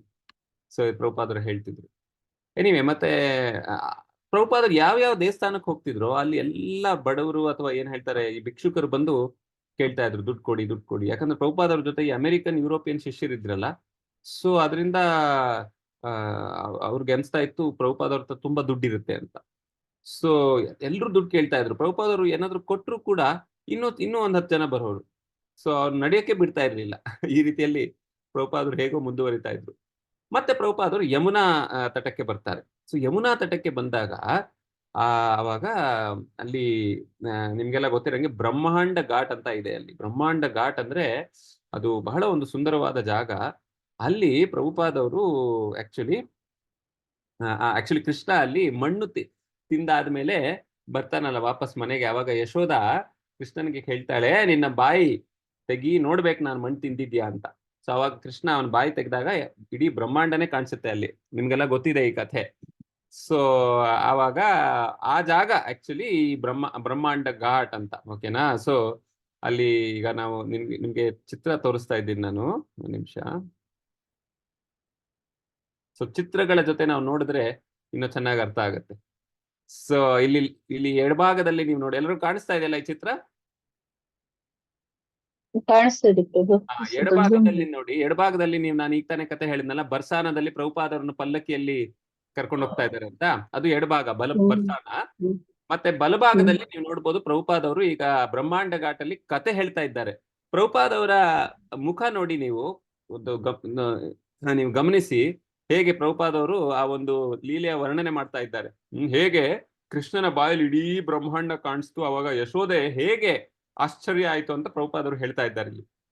ಸೊ ಅದನ್ನ ಪ್ರಭುಪಾದವರು ಯಾವ ರೀತಿಯಲ್ಲಿ ಹೇಳಿದ್ರು ಅಂದ್ರೆ, ವರ್ಣನೆ ಮಾಡಿದ್ರು ಅಂದ್ರೆ ಆ ಶಿಷ್ಯರಿಗೆ ನಿಜವಾಗ್ಲೂ ಅದು ಅವ್ರ ಮುಂದೆ ಆಗ್ತಾ ಇದೆ ಅನ್ಸ್ತು ಅವ್ರಿಗೆ. ಅಂತ ಒಂದು ಭಾವನೆಗಳಿಂದ ಪ್ರಭುಪಾದರು ವರ್ಣನೆ ಮಾಡಿದ್ರು. ಸೊ ಇದು ನಮ್ಗೆ ಏನ್ ತಿಳಿಸ್ಕೊಡುತ್ತೆ ನೋಡಿ, ನಾವು ಯಾವತ್ತು ರಾಮಾಯಣ ಆಗ್ಲಿ ಅಥವಾ ಯಾವುದೇ ನಮ್ಮ ಭಗವಂತನ ದಿವ್ಯ ಲೀಲೆಗಳಾಗ್ಲಿ, ಅದನ್ನು ನಾವು ಒಂದು ಸಾಮಾನ್ಯ ಕಥೆಯಾಗಿ ನಾವು ಅದನ್ನ ನೋಡಬಾರ್ದು. ಭಾವನೆಗಳಿಂದ ನಾವು ಅದರಲ್ಲಿ ಪ್ರವೇಶ ಮಾಡಬೇಕು. ಅವಾಗ್ಲೇ ನಮಗ್ ನಿಜವಾಗ್ಲೂ ಅದರ ಅನುಭವ ಆಗೋದು ಅಲ್ವಾ. ಸೊ ನಾವು ಅದು ಒಂದು ಏನ್ ಹೇಳೋದು, ಒಂದು ಕಾಲ್ಪನಿಕ ಒಂದು ಇತಿಹಾಸ ಅಥವಾ ಕಾಲ್ಪನಿಕ ಒಂದು ಕಲ್ಪನೆ ಅಂತ ನಾವು ಅದನ್ನ ಭಾವಿಸಿದ್ರೆ ಅವಾಗ ಅದು ಹಂಗೆ ಉಳಿದೋಗುತ್ತೆ, ಅದು ಕಲ್ಪನೆಯಾಗಿ ಉಳಿದೋಗುತ್ತೆ. ಆದ್ರೆ ನಿಜವಾಗ್ಲೂ ಅದನ್ನ ಶ್ರದ್ಧೆಯಿಂದ ನಾವು ವಿಶ್ವಾಸದಿಂದ ಸರಿಯಾದ ಭಾವನೆಯಿಂದ ಅದನ್ನ ಅರ್ಥ ಮಾಡ್ಕೊಂಡ್ರೆ ಗುರು ಪರಂಪರೆಯಲ್ಲಿ ನೋಡಿ ನಮಗೆ ಅದರ ಒಂದು ನಿಜವಾದ ಅರ್ಥ ಅನುಭವ ಆಗುತ್ತೆ. ನಮ್ಮ ಮುಂದೆಯೇ ಆಗ್ತಾ ಇರೋ ಹಾಗೆ ನಮ್ಗೆ ಅನ್ಸುತ್ತೆ. ಅದು 5000 ವರ್ಷ ಮುಂದೆ ಆಗಿರ್ಬೋದು, ಅದು 5000 ವರ್ಷ ಹಿಂದೆ ಆಗಿರ್ಬೋದು ಅದು, ಆದ್ರೆ ನಮ್ಮ ಮುಂದೆನೆ ಆಗ್ತಾ ಇದೆ ಅಂತ ಅನ್ಸುತ್ತೆ. ಯಾಕಂದ್ರೆ ಇದೆಲ್ಲ ದಿವ್ಯ ಲೀಲೆಗಳು, ಸಾಮಾನ್ಯ ಲೀಲೆ ಅಲ್ಲ. ಆದ್ರಿಂದ ಅದು ನವಯೌವನ ಅಂದ್ರೆ ಯಾವಾಗ್ಲೂ ಅದು ಫ್ರೆಶ್ ಆಗಿರುತ್ತೆ. ಅದು ಯಾವತ್ತೂ ಏನ್ ಹೇಳೋದು, ಒಂದು ಬೋರಿಂಗ್ ಆಗ್ಲಿ ಅಥವಾ ನಾವು ಯಾವ್ದಾದ್ರು ಒಂದು ಸಿನಿಮಾ ಹಾಡು ಕೇಳಿದಾಗ ಮತ್ತೆ ಕೇಳಿದಾಗ ನಮಗೆ ಅಯ್ಯೋ ಅದೇ ಕೇಳಿದ್ವಲ್ಲಪ್ಪ ಅಂತ ಒಂದ್ ಸ್ವಲ್ಪ ಏನಾಗುತ್ತೆ, ಬೋರಿಂಗ್ ಅಂತ ಹೇಳ್ತೀವಲ್ಲ ನಾವು, ಆತರ ಅಲ್ಲ ಇದು. ಸೊ ಇದು ಪ್ರಭುಪಾದ ಹೊಸದಾಗಿರುತ್ತೆ. ಕರೆಕ್ಟ್. ಒಂದು ಹಳೇದಾಗಿದೆ ಅಥವಾ ಆಲ್ರೆಡಿ ನೋಡಿದೀವಿ ಅಂತ ಒಂದು ಅನ್ಸೋದಿಲ್ಲ ನಮ್ಗೆ. ಆದ್ರೆ ಕರೆಕ್ಟ್ ಆಗಿ ಕೇಳ್ಬೇಕು ನಾವು, ಅಂದ್ರೆ ನಾವು ಶ್ರದ್ಧೆಯಿಂದ ಗಮನವಿಟ್ಟು ಕೇಳ್ಬೇಕು ಅಲ್ವಾ. ನಮ್ಮ ಗಮನ ಅಲ್ಲಿ ಇಲ್ಲಿ ಎಲ್ಲಾ ಕಡೆ ಇದ್ರೆ ನಮಗೆ ಶ್ರವಣ ಮಾಡಕ್ಕೆ ಬಹಳ ಕಠಿಣ. ಅದು ಯಾವತ್ತು ನಾವು ಗಮನ ಕೊಟ್ಟು ಶ್ರವಣ ಮಾಡ್ಬೇಕು. ಈಗ ಈ ಪ್ರಪಂಚದಲ್ಲಿ ಹೇಗೆ ಜನರು ನೋಡ್ಬೋದು, ರಾಜಕೀಯ ವಿಷಯದಲ್ಲಾಗ್ಲಿ ಅಥವಾ ನ್ಯೂಸ್ ಪೇಪರ್ ಓದೋದ್ರಲ್ಲಿ ಅಥವಾ ಇನ್ನೇನೋ ಈ ಚರ್ಚೆ ಆ ಚರ್ಚೆ, IPL, ಕ್ರಿಕೆಟ್ ಅಂತಹ ವಿಷಯಗಳಲ್ಲಿ ಹೇಗೆ ನಾವು ಗಮನ ಕೊಟ್ಟು ಮುಳುಗಿರ್ತೀವೋ ಅದೇ ರೀತಿ ನಾವು ಭಗವಂತನ ಕಥೆಯಲ್ಲಿ ನಾವು ಗಮನ ಕೊಟ್ಟು ಮುಳುಗಿದ್ರೆ ಎಷ್ಟು ಲಾಭ ಸಿಗುತ್ತೆ ನಮಗೆ, ಅಲ್ವಾ. ಸೊ ಇದು ಬಹಳ ಮುಖ್ಯ ನಮಗೆ. ಸೊ ಶ್ರೋತವ್ಯಾಧಿನಿ ರಾಜೇಂದ್ರ ನೃಣಾಂ ಶಂತಿ ಸಹಸ್ರಶ. ಪರೀಕ್ಷಿತ್ ರಾಜಾಗೆ ಸುಖದೇವ್ ಗೋಸ್ವಾಮಿ ಅವ್ರು ಹೇಳ್ತಾ ಇದ್ದಾರೆ, ಅಯ್ಯೋ ಎಷ್ಟು ವಿಷಯಗಳಿದೆ. ಸಾಮಾನ್ಯ ಸಾರ್ವಜನಿಕರಿಗೆ ವಿಷಯ ಚಿಂತೆ ಮಾಡುವ ವಿಷಯಗಳು ಒಂದಲ್ಲ ಎರಡಲ್ಲ, ಸಂತಿ ಅಂದ್ರೆ ಮಿತಿ ಇಲ್ಲದಷ್ಟು ವಿಷಯಗಳಿದೆ. ಆದ್ರೆ ಅದರಿಂದ ಏನು ಉಪಯೋಗ? ಅವೆಲ್ಲಾ ವಿಷಯಗಳ ಮೇಲೆ ನಾವು ಚರ್ಚೆ ಮಾಡೋದ್ರಾಗ್ಲಿ, ಚಿಂತನೆ ಮಾಡೋದ್ರಾಗ್ಲಿ, ಅದರಿಂದ ನಾವು ಏನು ಉಪಯೋಗ ಇಲ್ಲ. ಇನ್ಫ್ಯಾಕ್ಟ್ ಅದರಿಂದ ಬರೀ ನಮ್ಮ ಮನಸ್ಸು ಹಾಳಾಗಿ ಹೋಗ್ತದೆ. ಸೊ ಈ ರೀತಿಯಲ್ಲಿ ನಾವು ಭಗವಂತನ ಲೀಲೆಗಳಲ್ಲಿ ನಾವು ಮುಳುಗ್ಬೇಕು. ಎನಿವೆ, ಇನ್ನು ಬೇರೆ ಚಿತ್ರ ನೋಡ್ತಾ ಇದ್ದೀರಲ್ಲ, ಇದು ಪ್ರಭುಪಾದವರು ಯಮುನಾ ನದಿಯಲ್ಲಿ ಅವರ ಅದೇ ಆ ಬ್ರಹ್ಮಾಂಡ ಘಾಟಲ್ಲಿ ಬಂದಾಗ ಅವರ ಶಿಷ್ಯರಿಗೆ ಹೇಳ್ತಾರೆ, ಇದು ಬಹಳ ಚಳಿಯಾಗಿದೆ. ಯಾಕಂದ್ರೆ ಬೆಳಗ್ಗೆ ಬೇಗ ಹೋಗಿದ್ರು ಅವರು. ಸೊ ಅವಾಗ ತುಂಬಾ ಚಳಿ ಇತ್ತು, ನೀರು ತುಂಬಾ ತಣ್ಣಗಿತ್ತು. ಸೊ ಪ್ರಭುಪಾದ ಹೇಳಿದ್ರು, ನಾನು ಮುದುಕ ಆಗಿದ್ದೀನಿ, ನಾನೇನ್ ಬರಕ್ಕಾಗೋದಿಲ್ಲ ನೀರಲ್ಲಿ, ನೀವೆಲ್ಲ ಹೋಗಿ ಸ್ನಾನ ಮಾಡಿ ಅಂತ. ಯಮುನಾ ನದಿ ಪವಿತ್ರ, ಆ ಪವಿತ್ರ ನದಿಯಲ್ಲಿ ಸ್ನಾನ ಮಾಡಿ. ಆದ್ರೆ ಸ್ವಲ್ಪ ಹೊತ್ತಾದ್ಮೇಲೆ ಎಲ್ಲ ಶಿಷ್ಯರನ್ನು ನೋಡಿ, ಶಿಷ್ಯರು ಎಷ್ಟು ಆನಂದದಿಂದ ಮುಳುಗ್ತಾ ಇದ್ದಾರೆ ಯಮುನಾದಲ್ಲಿ ಅಂತ ನೋಡಿ ಪ್ರಭುಪಾದವರು ಕೂಡ ಡಿಸೈಡ್ ಮಾಡ್ತಾರೆ, ನಾನೂ ಹೋಗ್ತೀನಿ ಅಂತ. ತಕ್ಷಣ ಪ್ರಭುಪಾದವರಲ್ಲಿ ನೋಡ್ಬೋದು, ಇಲ್ಲಿ ಎಡ ಚಿತ್ರದಲ್ಲಿ ಪ್ರಭುಪಾದವರು ಶಿಷ್ಯರಿಗೆ ಕೈ ಕೊಟ್ಟು ಒಳಗೆ ಪ್ರವೇಶ ಮಾಡ್ತಿದ್ದಾರೆ. ಬಲ ಚಿತ್ರದಲ್ಲಿ ಪ್ರಭುಪಾದವರು ಡುಬ್ಕಿ ಹೊಡಿತಾ ಇದ್ದಾರೆ. ಅವರ ಮೂಗನ್ನು ಹಿಡ್ಕೊಂಡು ನೀರಲ್ಲಿ ಡುಬ್ಕಿ ಹೊಡಿತಾ ಇದ್ದಾರೆ. ಸೊ ಈ ರೀತಿಯಲ್ಲಿ ಪ್ರಭುಪಾದವರು ತೋರಿಸ್ಕೊಟ್ರು ಹೇಗೆ ನಾವು ಯಮುನಾ ನದಿಯಲ್ಲಿ ಒಂದು ಯಾವ ಭಾವನೆಯಿಂದ ನಾವು ಸ್ನಾನ ಮಾಡಬೇಕು ಅಂತ. ಸೊ ಆಕ್ಚುಲಿ ನಾವು ಇಂತಹ ತೀರ್ಥಕ್ಷೇತ್ರಕ್ಕೆ ಹೋದಾಗ ನಾವು ಸ್ನಾನ ಮಾಡುವಾಗ್ಲೂ ಕೂಡ, ಅಥವಾ ನೀರಿನ ಪ್ರೋಕ್ಷಣೆ ಮಾಡುವಾಗ್ಲೂ ಕೂಡ ನಾವು ಬಹಳ ಒಂದು ಗಂಭೀರ ಭಾವನೆಯಿಂದ ಮಾಡಬೇಕು. ಆಕ್ಚುಲಿ ಒಂದು ಸ್ವಿಮ್ಮಿಂಗ್ ಪೂಲ್ ಅಲ್ಲಿ ಹೋದಾಗೆ ಮಾಡಬಾರ್ದು. ನಾವು ಸ್ವಿಮ್ಮಿಂಗ್ ಪೂಲ್ ಅಲ್ಲಿ ಆಗಿ ಡೈ ಹೊಡೆದಂಗೆ ಅಥವಾ ಸುಮ್ನೆ ಒಂದು ಮಜಾ ಮಾಡ್ಲಿಕ್ಕೆ ಸ್ನಾನ ಮಾಡೋದು, ಅಂತಹ ಒಂದು ಭಾವನೆಯಿಂದ ಹೋದ್ರೆ ಮತ್ತೆ ಅದು ಆಕ್ಚುಲಿ ಅಪರಾಧ ಆಗ್ಬೋದು ಅದು. ಸೊ ಸರಿಯಾದ ಭಾವನೆಯಿಂದ, ಗಂಭೀರ ಭಾವನೆಯಿಂದ ನಾವು ಅದನ್ನು ರಾಧಾರಾಣಿ ಅಥವಾ ಶ್ರೀಕೃಷ್ಣನ ಒಂದು ದಿವ್ಯ ಕ್ಷೇತ್ರ, ತೀರ್ಥಕ್ಷೇತ್ರ ಅಂತ ಆ ಭಾವನೆಯಿಂದ ನಾವು ಹೋದ್ರೆ ನಮಗೆ ಅದರಿಂದ ಲಾಭ ಬರುತ್ತೆ. ಎನಿವೆ, ಸೊ ಈ ರೀತಿಯಲ್ಲಿ ನೀವು ನೋಡ್ಬೋದು ಪ್ರಭುಪಾದವರು ಹೇಗೆ ವೃಂದಾವನದ ಪರಿಕ್ರಮವನ್ನು ಅವರ ಶಿಷ್ಯರಿಗೆ ತೋರಿಸ್ಕೊಡ್ತಾ ಇದ್ದಾರೆ. ಇದನ್ನ ಹೇಳಿದ್ನಲ್ಲ, ಮೊದಲನೇ ಬಸ್ಸು ಅಂತ. ಆ ಬಸ್ಸಲ್ಲಿ ಪ್ರಭುಪಾದವರು ಶಿಷ್ಯರೆಲ್ಲ ಪ್ರಯಾಣ ಮಾಡ್ತಾ ಇದ್ರು. ಮತ್ತೆ ಕೆಳಗಡೆ ಈ ಚಿತ್ರದಲ್ಲಿ ಪ್ರಭುಪಾದವರು ತೋರಿಸ್ಕೊಡ್ತಾ ಇದ್ದಾರೆ ಒಂದೊಂದು ಜಾಗದಲ್ಲೂ ಏನೇನಾಗಿತ್ತು ಅಂತ. ಸೊ ಪ್ರಭುಪಾದವರು ಕೈ ಅಲ್ಲಾಡಿಸಿ ಮುಖದಲ್ಲಿ ಎಕ್ಸ್ಪ್ರೆಷನ್ ಮಾಡಿ ಎಲ್ಲ ಆಕ್ಚುಲಿ ನಮ್ಮ ಮುಂದೆನೆ ಆಗ್ತಾ ಇದೆ ಅನ್ನೋ ತರ ಪ್ರಭುಪಾದವರು ಕತೆ ಹೇಳ್ತಾ ಇದ್ರು. ಆಕ್ಚುಲಿ ನೀವೇ ನೋಡ್ಬೋದು ಇಲ್ಲಿ ಈ ಚಿತ್ರದಲ್ಲಿ, ನೀವು ಕೆಳಗಡೆ ಈ ಹುಡುಗಿ ಇದ್ದಾಳಲ್ಲ, ಚಿಕ್ಕ ಹುಡುಗಿ, ಇವಳ ಹೆಸರು ಸರಸ್ವತಿ ಅಂತ. ಹಿಂದ್ಗಡೆ ಇರೋರು ಶ್ಯಾಮ್ ಸುಂದರ್ ಪ್ರಭು ಅಂತ, ಅವ್ರ ತಂದೆ. ಸೊ ಇದು ಇಸ್ಕಾನ್ ಸಂಸ್ಥೆಯ ಮೊದಲನೆಯ ಮಗು. ಆಕ್ಚುಲಿ ಪ್ರಭುಪಾದವರು ಬಹಳ ಪ್ರೀತಿಯನ್ನು ಕೊಟ್ಟಿದ್ದು ಈ ಮಗುವಿಗೆ. ಸೊ ಈ ರೀತಿಯಲ್ಲಿ ಪ್ರಭುಪಾದವರು ಎಲ್ಲರೂ ಅವರ ಶಿಷ್ಯರನ್ನು ವೃಂದಾವನ ಪರಿಕ್ರಮ ಮಾಡಿಸ್ಕೊಟ್ರು. ಕೇಶಿ ಘಾಟದಲ್ಲಿ ಪ್ರಭುಪಾದವರು ಬಂದು ಹೇಳ್ತಾರೆ, ಈ ಜಾಗದಲ್ಲಿ ಕೇಶಿ ರಾಕ್ಷಸನನ್ನು, ಆ ಕುದುರೆ ರಾಕ್ಷಸ ಇದ್ನಲ್ಲ, ಅವನನ್ನು ಕೃಷ್ಣ ಕೊಂದಿದ್ದು ಅಂತ. ಮತ್ತೆ ಚೀರ್ ಘಾಟ್ ಅಂತ ಒಂದು ಜಾಗ ಇದೆ ಯಮುನಾ ತಟದಲ್ಲಿ, ಅಲ್ಲಿ ಪ್ರಭುಪಾದ ಹೇಳಿದ್ರು, ಇಲ್ಲೇ ಕೃಷ್ಣ ಗೋಪಿಗಳ ವಸ್ತ್ರಗಳನ್ನು ಹರಿಸಿದ್ದು, ಕಳ್ತನ ಮಾಡಿ ಆಮೇಲೆ ಕೃಷ್ಣ ಮರದ ಮೇಲೆ ಕುತ್ಕೊಂಡು ಗೋಪಿಗಳ ಜೊತೆ ಮಾತಾಡ್ತಾ ಇದ್ದ ಅಂತ ಪ್ರಭುಪಾದರು ಹೇಳ್ತಾ ಇದ್ರು. ಸೊ ಈ ರೀತಿಯಲ್ಲಿ ಈ ಚಿತ್ರಗಳಿಂದ ನಿಮ್ಗೆ ಅರ್ಥ ಆಗುತ್ತೆ ಎಷ್ಟು ಸುಂದರವಾದ ಒಂದು ವಾತಾವರಣ ಇತ್ತು ವೃಂದಾವನದಲ್ಲಿ ಅಂತ. ಸೊ ಎನಿವೆ, ಸೊ ಇದೆಲ್ಲ ವೃಂದಾವನ ಪರಿಕ್ರಮ ಮಾಡಿ ಪ್ರಭುಪಾದವರು ಮತ್ತೆ ರಾಧಾ ದಾಮೋದರ್ ದೇವಸ್ಥಾನಕ್ಕೆ ಬರ್ತಾರೆ. ಸೊ ರಾಧಾ ದಾಮೋದರ್ ದೇವಸ್ಥಾನ ಅಂತೂ ಬಹಳ ಒಂದು ಮುಖ್ಯವಾದ ದೇವಸ್ಥಾನ ನಮ್ಮ ವೈಷ್ಣವ ಸಂಪ್ರದಾಯದಲ್ಲಿ, ಮತ್ತೆ ಇಸ್ಕಾನ್ ಸಂಸ್ಥೆಗೂ ಕೂಡ. ಯಾಕಂದ್ರೆ ನಾನು ಹೇಳಿದಾಗೆ ಪ್ರಭುಪಾದವರು ಅಮೆರಿಕಾಗೆ ಪ್ರಯಾಣ ಮಾಡೋಕ್ಕೆ ಮುಂಚೆ ಅಲ್ಲಿದ್ರು ಅವರು. ಎಲ್ಲಿ? ರಾಧಾ ದಾಮೋದರ್ ದೇವಸ್ಥಾನದಲ್ಲಿ. ಇದು ವೃಂದಾವನದ ಸೇವಾ ಕುಂಜ್ ಅಂತ ಒಂದು ಜಾಗ ಇದೆ, ಅಲ್ಲಿದೆ ಈ ದೇವಸ್ಥಾನ. ಸೊ ಪ್ರಭುಪಾದವರು ಆ ರಾಧಾ ದಾಮೋದರ್ ದೇವಸ್ಥಾನಗಳ ಪೂಜಾರಿಗಳಿದ್ದಾರಲ್ಲ, ಅವ್ರಿಗೆ ಹೇಳ್ತಾರೆ, ನೀವು ಈ ದೇವಸ್ಥಾನವನ್ನು ನಮಗೆ ಕೊಟ್ರೆ ನಾವು ಚೆನ್ನಾಗಿ ನಡೆಸ್ತೀವಿ ಇದನ್ನ. ಭಗವಂತನಿಗೆ ನಾವು ಒಂದು ಸಿಂಹಾಸನ ಮಾಡ್ತೀವಿ. ಯಾವ ಸಿಂಹಾಸನ? ಬೆಳ್ಳಿ ಸಿಂಹಾಸನ. ಮತ್ತೆ ಆ ಒಂದು 100 ಜನರಿಗೆ ನಾವು ಪ್ರಸಾದ ವಿನಿಯೋಗ ಮಾಡ್ತೀವಿ ದಿನ. ನಾವು ಮಾಡ್ತೀವಿ, ನೀವು ದೇವಸ್ಥಾನ ಕೊಟ್ರೆ ನಮಗೆ ಅಂತ. ಯಾಕಂದ್ರೆ ಪ್ರಭುಪಾದ ಹೇಳ್ತಾರೆ, ಈ ಜಾಗದಲ್ಲಿ ರೂಪ ಗೋಸ್ವಾಮಿ, ಜೀವ ಗೋಸ್ವಾಮಿ, ಎಲ್ಲ ಇಂತಹ ಮಹಾನ್ ಆಚಾರ್ಯರು ಇಲ್ಲಿ ವಾಸ ಮಾಡಿದ್ರು. ಅದರಿಂದ ಇಲ್ಲಿ ಬಹಳ ಮಹತ್ವದ ಒಂದು ಸ್ಥಾನ ಅಂತ ಹೇಳ್ತಾರೆ. ಎನಿವೆ, ಸೊ ನಾನು ನಿಮಗೆ ಅಗೇನ್ ಒಂದು ಚಿತ್ರ ತೋರಿಸ್ತೀನಿ. ಇಲ್ಲಿ ರಾಧಾ ದಾಮೋದರ್ ದೇವಸ್ಥಾನ ಎಷ್ಟು ಸುಂದರವಾಗಿದೆ ಅಂತ. ಸೊ ನೋಡಿ, ಇಲ್ಲಿ ಕಾಣಿಸ್ತಾ ಇದೆ ನಿಮ್ಗೆ. ಇದು ಶ್ರೀಲ ಪ್ರಭುಪಾದ್ ಅವರ ಆಕ್ಚುಲಿ ರೂಮ್. ಪ್ರಭುಪಾದ್ ಅವರು ವಾಸ ಮಾಡ್ತಿದ್ರಲ್ಲ, ಈಗ್ಲೂ ಕೂಡ ಅದಿದೆ. ಇದೆಲ್ಲ ಪಿಕ್ಚರ್ಗಳನ್ನ ಕಾಣ್ತಾ ಇದೆಯಲ್ಲ ನೀವು. ಈ ಜಾಗದಲ್ಲಿ ಪ್ರಭುಪಾದ್ ಅವರು ಕೂತ್ಕೊಂಡು ಅವರ ಭಾಗವತದ ಅನುವಾದ ಮಾಡ್ತಿದ್ರು. ಎಷ್ಟೋ ವರ್ಷ, ಆಕ್ಚುಲಿ 6-7 ವರ್ಷ ಇಲ್ಲಿದ್ರು ಪ್ರಭುಪಾದ್ ಅವರು. ಅಮೆರಿಕಾಗೆ ಪ್ರಯಾಣ ಮಾಡಕ್ಕೆ ಮುಂಚೆ ಪ್ರಭುಪಾದ್ ಅವರು ಇಲ್ಲಿದ್ರು. ಸೊ ಈ ರಾಧಾ ದಾಮೋದರ್ ದೇವಸ್ಥಾನ ಅನ್ನೋದು, ಅಲ್ಲಿ ರಾಧಾ ದಾಮೋದರ್ ವಿಗ್ರಹಗಳಿವೆ.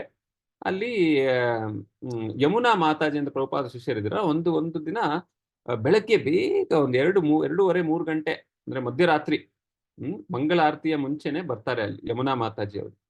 ಸೊ ಪ್ರಭುಪಾದ್ ಅವರು ಅಷ್ಟು ಬೇಗ ಯಾರೂ ಇರ್ಲಿಲ್ಲ ಅಲ್ಲಿ ಅಷ್ಟು ಬೆಳಗ್ಗೆ. ಸೊ ಪ್ರಭುಪಾದ್ ಅವರು ಅವರ ಕೊಠಡಿಯಲ್ಲಿ ಇದ್ರು, ಅಲ್ಲಿ ಅವರ ರೂಮಲ್ಲಿ. ಸೊ ಅವರು ಜಪ ಮಾಡ್ತಾ ಇದ್ರು. ಸಡನ್ ಆಗಿ ಪ್ರಭುಪಾದ್ ಅವರು ಯಮುನಾ ಮಾತಾಜಿ ಬಂದಿದ್ದ ಶಬ್ದ ಕೇಳಿದಾಗ ಅವರ ಬಾಗಿಲನ್ನು ತೆಗೆದು ಕೇಳ್ತಾರೆ, ನೀನ್ ಹೇಗೆ ಬಂದೆ ಅಂತ. ಯಮುನಾ ಮಾತಾಜಿ, ನಾನು ನಡ್ಕೊಂಡು ಬಂದೆ. ಪ್ರಭುಪಾದ್ ಹೇಳ್ತಾರೆ, ಓ, ಈ ಮಧ್ಯರಾತ್ರಿಯಲ್ಲಿ ನೀನ್ ನಡ್ಕೊಂಡು ಬಂದ್ಯಾ? ಬಹಳ ಅಪಾಯಕಾರಿ ಅದು. ನೀನು ಈ ಬೃಂದಾವನದ ರಸ್ತೆಗಳಲ್ಲಿ ಈ ತರ ನಡ್ಕೊಂಡು ಬಂದ್ರೆ, ಎಷ್ಟೊಂದು ನಾಯಿಗಳಿದೆ ಇಲ್ಲಿ, ಬೀದಿ ನಾಯಿಗಳು, ಎಷ್ಟೊಂದು ಕಳ್ಳರಿದ್ದಾರೆ. ಅವರು ಅಂದ್ರೆ ನೀನು ಈ ತರ ರಾತ್ರಿ ಹೊತ್ತು ಒಬ್ಬಳೇ ಬಂದ್ರೆ ಬಹಳ ಅಪಾಯಕಾರಿ ಅದು ಅಂತ ಪ್ರಭುಪಾದರು ಹೇಳ್ತಾರೆ. ಯಾಕಂದ್ರೆ ಏನಾದ್ರೂ ಮಾಡ್ಬೋದು ಜನ, ಈವನ್ ಒಂದು ಲೋಟಕ್ಕೋಸ್ಕರನು ಕೊಂದು ಬಿಡ್ತಾರೆ ಅಂತ ಪ್ರಭುಪಾದರು ಹೇಳ್ತಾ ಇದ್ರು. ಸೊ ಅವಾಗ ಯಮುನಾ ಮಾತಾಗಿ ಸ್ವಲ್ಪ ಬೇಜಾರಾಯ್ತು, ಪ್ರಭುಪಾದರು ಬೈತಾ ಇದಾರಲ್ಲ ನಾನು ಬಂದೆ ಅಂತ. ನೀವೇ ಪ್ರಭುಪಾದ ಹೇಳಿದ್ರು, ಒಳ್ಳೇದಾಯ್ತು ನೀನ್ ಬಂದಿದ್ಯಾ, ನೀನ್ ಹೋಗಿ ಜಪ ಮಾಡು ರೂಪ ಗೋಸ್ವಾಮಿ ಅವರ ಸಮಾಧಿ ಹತ್ರ ಅಂತ. ಸೊ ಆಮೇಲೆ ಒಂದ್ ಸ್ವಲ್ಪ ಹೊತ್ತಾದ್ಮೇಲೆ 4 ಗಂಟೆ ಆಯ್ತು. ಬೆಳಗ್ಗೆ 4 ಗಂಟೆಗೆ ಎಲ್ಲ ಜನ ಬರ್ತಾರೆ ಮಂಗಳಾರತಿಗೆ. ಸೊ ಪ್ರಭುಪಾದರು ಹೇಳ್ತಾರೆ, ಈ ರಾಧಾ ದಾಮೋದರ ದೇವಸ್ಥಾನ ಇದೆಯಲ್ಲ, ಇದು ವಿಶ್ವದ ಕೇಂದ್ರ ಇದ್ದ ಹಾಗೆ. ಯಾವ ಆಧ್ಯಾತ್ಮಿಕ ಜಗತ್ತಿನ ಕೇಂದ್ರ ಇದ್ದ ಹಾಗೆ ಈ ಜಾಗ. ಆಧ್ಯಾತ್ಮಿಕ ಜಗತ್ತು ಒಂದು ಚಕ್ರಕ್ಕೆ ಹೋಲಿಸಲಾಗಿದೆ.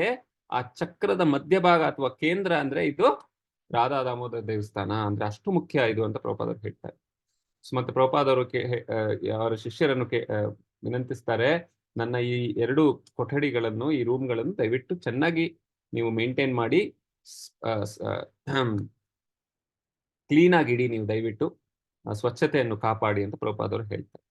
ಎನಿವೆ, ಇದೆಲ್ಲ ಆದ್ಮೇಲೆ ಸೊ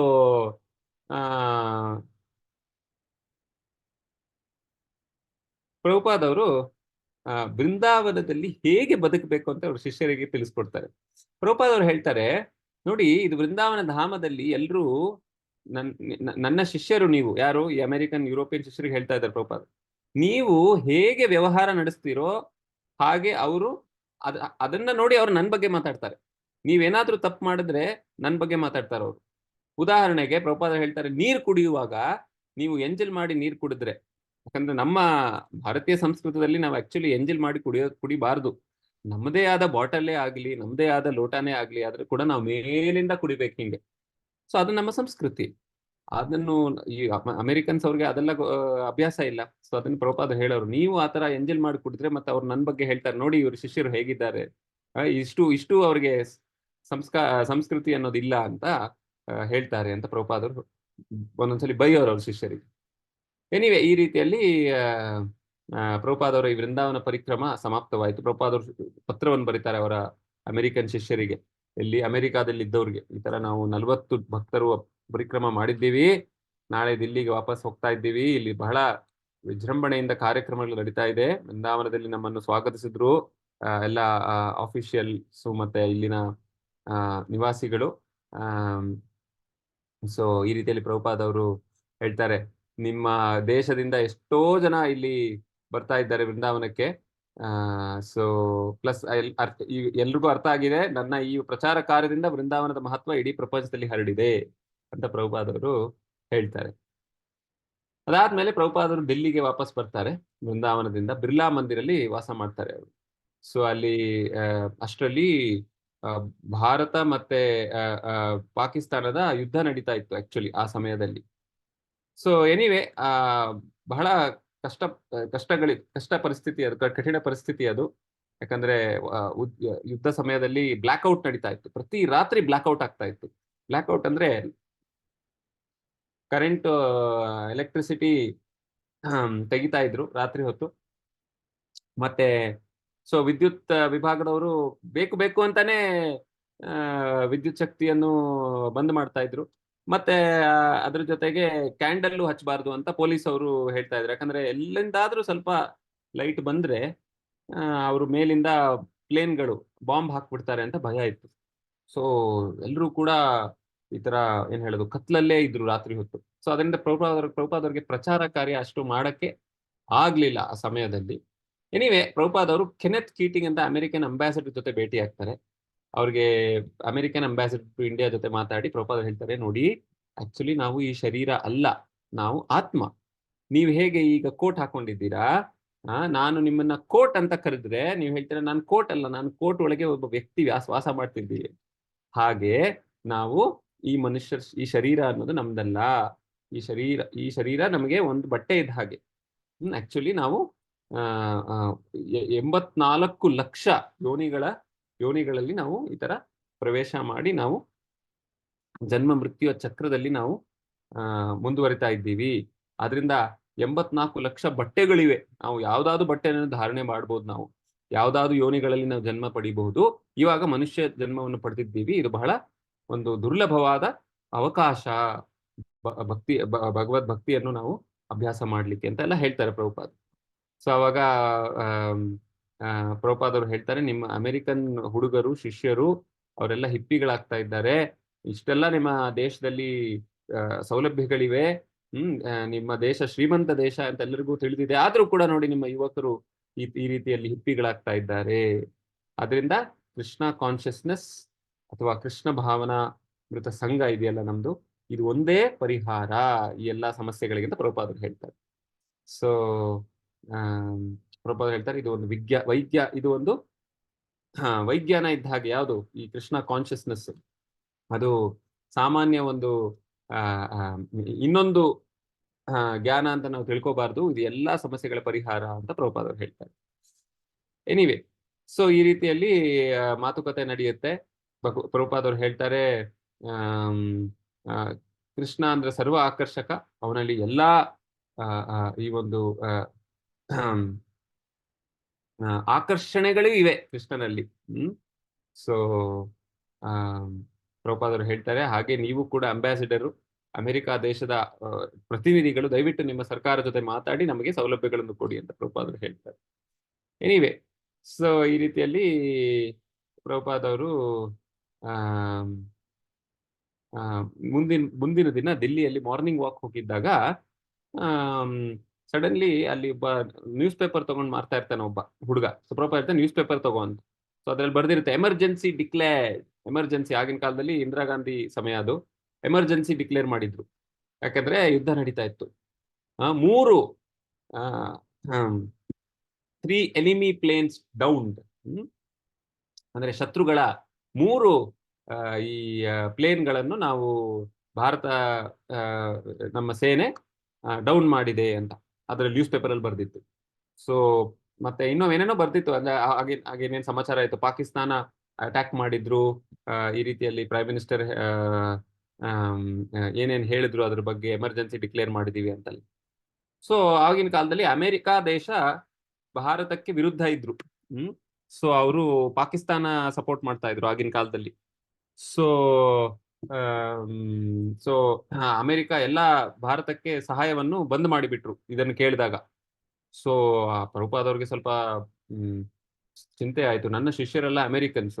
ಸೊ ಈಗ ಯುದ್ಧ ಪರಿಸ್ಥಿತಿಯಲ್ಲಿ ಈ ಅಮೆರಿಕನ್ ದೇಶ ಈ ತರ ಮಾಡಿದ್ರೆ ನಮ್ಮ ಭಾರತೀಯರು ಏನು ಯೋಚನೆ ಮಾಡ್ತಾರೆ, ಓ ಅಮೆರಿಕ ನಮ್ಮ ಶತ್ರು, ಆದ್ರಿಂದ ಈ ಅಮೆರಿಕನ್ ಜನ ಇಲ್ಲಿದ್ರೆ ಅವರೆಲ್ಲ ಅಮೆರಿಕ ಪರವಾಗಿ ನಮ್ಮ ದೇಶದ ವಿರುದ್ಧ ಕಾರ್ಯ ಮಾಡ್ತಿದ್ದಾರೆ, CIA ಏಜೆಂಟ್ ಅಂತೆಲ್ಲ ಅನ್ಕೊಂಡ್ಬಿಡ್ತಾರೆ. ಸೊ ಅದರಿಂದ ಪ್ರಭುಪಾದರಿಗೆ ಸ್ವಲ್ಪ ಚಿಂತೆ ಆಯ್ತು. ಸೊ ಅವ್ರು ಏನ್ ಮಾಡ್ತಾರೆ, ಅವ್ರ ಶಿಷ್ಯರನ್ನು ಬೇರೆ ಬೇರೆ ಜಾಗಕ್ಕೆ ಕಳಿಸ್ಬಿಡ್ತಾರೆ. ನೀವು ಡೆಲ್ಲಿಯಲ್ಲಿ ಇರಬೇಡಿ, ಯಾಕಂದ್ರೆ ಡೆಲ್ಲಿಯಲ್ಲಿ ಏನ್ ಹೇಳೋದು ನಮ್ಮ ರಾಜಧಾನಿ ಆದ ಕಾರಣ ಅಲ್ಲಿ ಇನ್ನೂ ಸಮಸ್ಯೆಗಳು ಹೆಚ್ಚಾಗ್ಬಹುದು, ನೀವು ಬೇರೆ ಜಾಗಕ್ಕೆ ಹೋಗಿ ಅಂತ ಕೆಲವ್ರನ್ನ ಮಾಯಾಪುರ್ಗೆ ಕಳಿಸ್ತಾರೆ, ಇನ್ ಕೆಲವ್ರನ್ನ ಬಾಂಬೆಗೆ ಕಳಿಸ್ಬಿಡ್ತಾರೆ.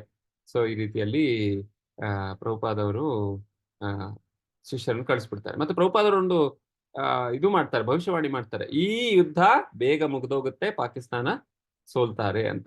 ಸೊ ಶಿಷ್ಯರಿಗೆ ಆಶ್ಚರ್ಯ ಆಗುತ್ತೆ, ಪ್ರಭುಪಾದರು ಹೇಗೆ ಹೇಳ್ತಾ ಇದ್ದಾರೆ ಹೇಗೆ ಅಂತ. ಎನಿವೆ, ಆಕ್ಚುಲಿ ಹಂಗೆ ಆಗತ್ತೆ. 2 ವಾರಗಳಲ್ಲಿ ಬಾಂಗ್ಲಾದೇಶಿನ ಯುದ್ಧ ಶುರು ಆಗುತ್ತೆ. ಬಾಂಗ್ಲಾದೇಶ್ ಲಿಬರೇಷನ್ ಅಂತ ಆಯ್ತಲ್ಲ. ಸೊ ಅವಾಗ ಈಸ್ಟ್ ಪಾಕಿಸ್ತಾನ್ ಅಂತ ಹೇಳ್ತಾ ಇದ್ರು.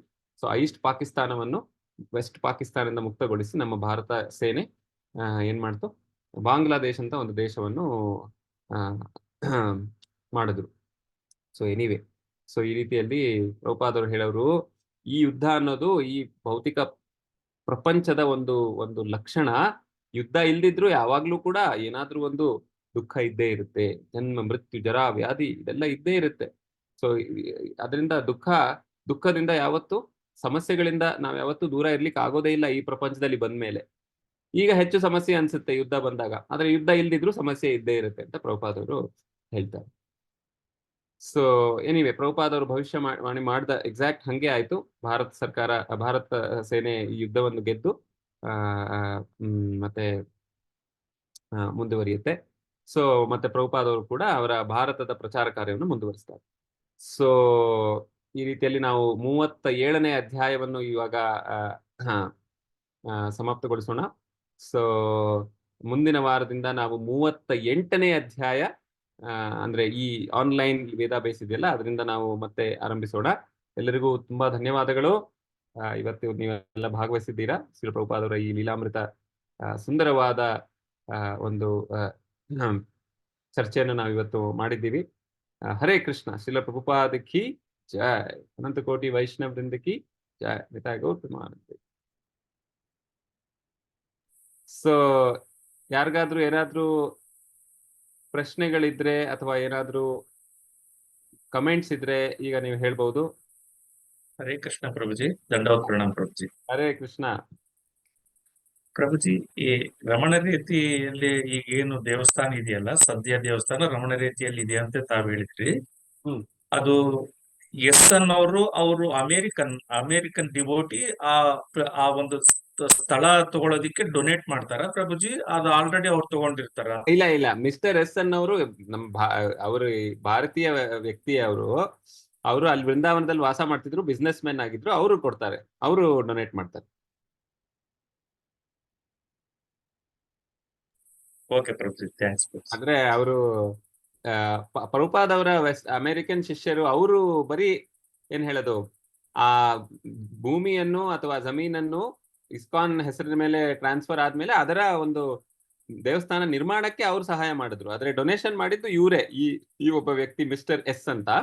ಅವರ ಫುಲ್ ಹೆಸರು ಆಕ್ಚುಲಿ ಕೊಟ್ಟಿಲ್ಲ ಲೀಲಾಮೃತದಲ್ಲಿ, ಯಾಕಂದ್ರೆ ಅದೇನೋ ಬೇರೆ ಸಮಸ್ಯೆಗಳಾಗಿತ್ತು. ಅದು ಮುಂದಿನ ವಾರ ನಾವು ಅಥವಾ ಮುಂದೆ ಚರ್ಚೆ ಮಾಡೋಣ. ಅದು ವೃಂದಾವನ ಆ ಒಂದು, ಯಾಕಂದ್ರೆ ಈ ಪಾಶ್ಚಾತ್ಯ ಶಿಷ್ಯರನ್ನು ನೋಡಿ ಆಕ್ಚುಲಿ ಎಷ್ಟೋ ಜನ ನಮ್ಮ ಭಾರತೀಯರು ಅವ್ರಿಗೆ ಮೋಸ ಮಾಡ್ತಿದ್ರು ಆಕ್ಚುಲಿ. ಯಾಕಂದ್ರೆ ಅವ್ರಿಗೆ ಹೇಗೆ ವ್ಯವಹಾರ ಮಾಡಬೇಕು ನಮ್ಮ ಭಾರತೀಯ ಈ ಒಂದು ವಾತಾವರಣದಲ್ಲಿ ಅಂತ ಅವ್ರಿಗೆ ಗೊತ್ತಿರ್ಲಿಲ್ಲ ಆಕ್ಚುಲಿ. ಸೊ ಅಂದ್ರೆ ಬಾರ್ಗೇನ್ ಮಾಡಬೇಕು ಅಥವಾ ಮೋಸಕ್ಕೊಳಗಾಗಬಾರ್ದು ಅಂತ ಅವ್ರಿಗೆ ಗೊತ್ತಿಲ್ಲ. ಯಾಕಂದ್ರೆ ಅವ್ರ ದೇಶಗಳಲ್ಲಿ ಅದೆಲ್ಲ ಆಗೋದಿಲ್ಲ ಅಷ್ಟು. ಸೊ ಈ ರೀತಿಯಲ್ಲಿ ಮುಂದೆ ಹೋಗಿ ಏನೇನೋ ನಡೆಯುತ್ತೆ. ಆದ್ರೆ ಅದನ್ನ ಮುಂದೆ ನೋಡೋಣ ಹೇಗಾಗುತ್ತೆ ಅಂತ. ಈಗ ಸದ್ಯಕ್ಕೆ ಇಷ್ಟೇ ಅರ್ಥ ಮಾಡ್ಕೊಳ್ಳಿ. ಈ ಮಿಸ್ಟರ್ ಎಸ್ ಅನ್ನೋರು ಭಾರತೀಯ ವ್ಯಕ್ತಿ. ಅವರು ಡೊನೇಟ್ ಮಾಡಿದ್ರು. ಪ್ರಭುಪಾದ್ ಅವರು ಅದನ್ನು ಒಪ್ಕೊಂಡ್ರು. ಮತ್ತೆ ಅಲ್ಲಿ ಅವರ ಶಿಷ್ಯರನ್ನು ಅಲ್ಲೇ ಕೆಲವು ಅಂದ್ರೆ 1-2-3 ಶಿಷ್ಯರನ್ನ ವೃಂದಾವನದಲ್ಲಿ ನಿವಾಸ ಮಾಡ್ಲಿಕ್ಕೆ ಹೇಳ್ತಾ ಇದ್ರು. ಅವ್ರಿಗೆ ಹೇಳ್ತಾ ಇದ್ರು, ನೀವೀಗ ಕನ್ಸ್ಟ್ರಕ್ಷನ್ ಏನೇನು ಕಾರ್ಯಗಳಿದೆಯೋ ಅದನ್ನೆಲ್ಲ ನೀವು ಮುಂದುವರಿಸಿ ಅಂತ. ಸೊ ಅದು ಪ್ರಭುಪಾದ್ ಅವರ ಫಾರ್ಮುಲಾ. ಒಂದೊಂದು ಜಾಗದಲ್ಲೂ ಹೋಗಿ ಯಾರಾದ್ರೂ ಡೊನೇಷನ್ ಮಾಡಿದ ಆ ಭೂಮಿ ಮೇಲೆ ಅವರ ಅಮೆರಿಕನ್ ಶಿಷ್ಯರು ಅಲ್ಲೇ ಉಳಿತಾ ಇದ್ರು, ಅಲ್ಲೇ ನಿವಾಸ ಮಾಡ್ತಿದ್ರು. ಅಂತ ಜಾಗದಲ್ಲಿ ಅವರು ದೇವಸ್ಥಾನ ನಿರ್ಮಾಣ ಮಾಡ್ತಿದ್ರು. ಸೊ ಈ ರೀತಿಯಲ್ಲಿ ಪ್ರಭುಪಾದ್ ಬಾಂಬೆ, ವೃಂದಾವನ, ಮಾಯಾಪುರ್ ಎಲ್ಲಾ ಜಾಗದಲ್ಲೂ ದೇವಸ್ಥಾನ ನಿರ್ಮಾಣ ಮಾಡಿದ್ರು. ಯಾಕಂದ್ರೆ ನಾ ಹೇಳ್ದಾಗೆ ಭಾರತದಲ್ಲಿ ಬಹಳ ಮೋಸ ಆಗ್ತಿತ್ತು. ಈಗ್ಲೂ ಕೂಡ ಆಗತ್ತೆ, ನಮ್ಗೆಲ್ಲ ಗೊತ್ತು. ಚಿಕ್ಕ ಚಿಕ್ಕ ವಿಷಯದಲ್ಲೂ ನಾವು ಗಮನ ಇಟ್ಟು ಕೆಲಸವನ್ನು ಮುಂದುವರಿಸಬೇಕು, ಇಲ್ಲಾಂದ್ರೆ ಮೋಸ ಮಾಡ್ಬಿಡ್ತಾರೆ. ಸೊ ಪ್ರಭುಪಾದ್ ಅವರು ಆಕ್ಚುಲಿ ಪರ್ಸನಲ್ ಆಗಿ ಇನ್ವಾಲ್ವ್ ಆಗಿದ್ರು ಒಂದೊಂದು ಈ ಕಾರ್ಯಗಳಲ್ಲೂ ಕೂಡ. ಭಾರತದಲ್ಲಿ, ಅಮೆರಿಕಾದಲ್ಲಿ ಪ್ರಭುಪಾದ್ ಅವರು ಅಷ್ಟು ಇನ್ವಾಲ್ವ್ ಆಗಿರ್ಲಿಲ್ಲ. ಅವರ ಶಿಷ್ಯರಿಗೆ ಅವರು ಬಿಡ್ತಾ ಇದ್ರು, ನೀವು ನಿಮ್ಮ ಮ್ಯಾನೇಜ್ಮೆಂಟ್ ಅನ್ನು ಮಾಡಿ ಅಂತ. ಆದ್ರೆ ಇಲ್ಲಿ ಇಂಡಿಯಾದಲ್ಲಿ, ಭಾರತದಲ್ಲಿ ಪ್ರಭುಪಾದ್ ಅವರು ಪರ್ಸನಲ್ ಆಗಿ ದೇವಸ್ಥಾನದ ಜವಾಬ್ದಾರಿಯನ್ನು ತಗೋತಾ ಇದ್ರು. ಆದ್ರೂ ಕೂಡ ಪ್ರಭುಪಾದ್ ಅವರು ಎಷ್ಟು ಮಾಡಕ್ಕಾಗುತ್ತೆ, ಅದರಿಂದ ಅವ್ರ ಶಿಷ್ಯರ ಮೂಲಕ ಅವ್ರು ಮಾಡ್ತಾ ಇದ್ರು. ಒಂದೊಂದು ಜಾಗದಲ್ಲೂ ಈ ತರ ಅವ್ರಿಗೆ ವಾಸ ಮಾಡ್ಲಿಕ್ಕೆ ಹೇಳ್ತಾ ಇದ್ರು. ಹರೇ ಕೃಷ್ಣ. ಧನ್ಯವಾದ. ಧನ್ಯವಾದಗಳು. ಇನ್ಯಾರಾದ್ರೂ ಏನಾದ್ರು? ಹರೇ ಕೃಷ್ಣ ಪ್ರಭು. ಹಾ, ಹೇಳಿ. ಇವಾಗ ನೀವು ಮಾಡಿದ್ದ ಅಧ್ಯಾಯ ಬಂದು ಬಟ್ಲರ್ ಪೆನ್ಸಿಲ್ ಮೊದಲ ಪರೀಕ್ಷೆ ಹಾಕೋಣ ಅದಲ್ಲ ಅದು ಮೊದಲನೇ ಅಧ್ಯಾಯ ಆಗೋಯ್ತು. ಇದು ಎರಡನೇ ಅಧ್ಯಾಯ. ಓಕೆ, ಸಾರಿ, ಎರಡನೇ ಭಾಗ ಆಕ್ಚುಲಿ.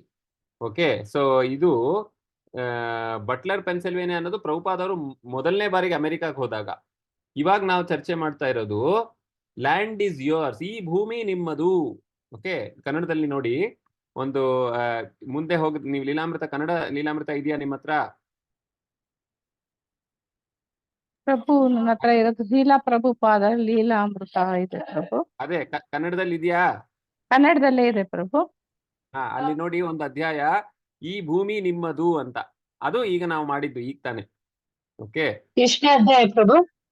ಅದು ನಂಬರ್ ನನಗೆ ಗೊತ್ತಿಲ್ಲ, ಯಾಕಂದ್ರೆ ಈ ಇಂಗ್ಲಿಷ್ ಅಲ್ಲಿ ಇರೋದು ಬೇರೆ ನಂಬರ್, ಅಲ್ಲಿ ಬೇರೆ ಇರ್ಬೋದು. ಆದ್ರೆ ನೀವು ಈ ಭೂಮಿ ನಿಮ್ಮದು. ಓಕೆ ಪ್ರಭು. ಓಕೆ, ನೋಡಿ ಒಂದ್ಸಲಿ.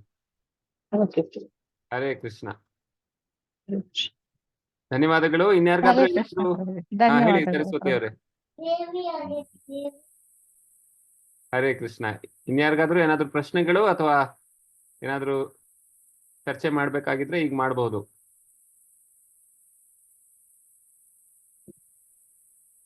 ಹರೇ ಕೃಷ್ಣ ಪ್ರಭು. ಹೇಳಿ. ಪ್ರಭುಪಾದ್ ಲೀಲಾಮೃತ ಬುಕ್ಸ್ ಅದ್ರಲ್ಲೇ ಮುಂದುವರಿತಾ ಇರೋದು ಪ್ರಭು. ಇದು 5 ಕ್ಯಾಂಟೋ ಇದೆಯಲ್ಲ, ಅದ್ರಲ್ಲೇ ಮುಂದುವರಿತಾ ಇರೋದು ಇದೆಲ್ಲ? ಹೌದು ಹೌದು ಹೌದು, ಅದೇ. ಆದ್ರೆ ನಾನು ಅಂದ್ರೆ ಹೇಳಿದ್ನಲ್ಲ ನಿಮ್ಗೆ, ಇಂಗ್ಲಿಷ್ ಆನ್ಲೈನ್ ಇದೆಯಲ್ಲ, ಅದರ ಒಂದು ನಂಬರ್ ಹೇಳಿದ್ದು ನಾನು ನಿಮ್ಗೆ.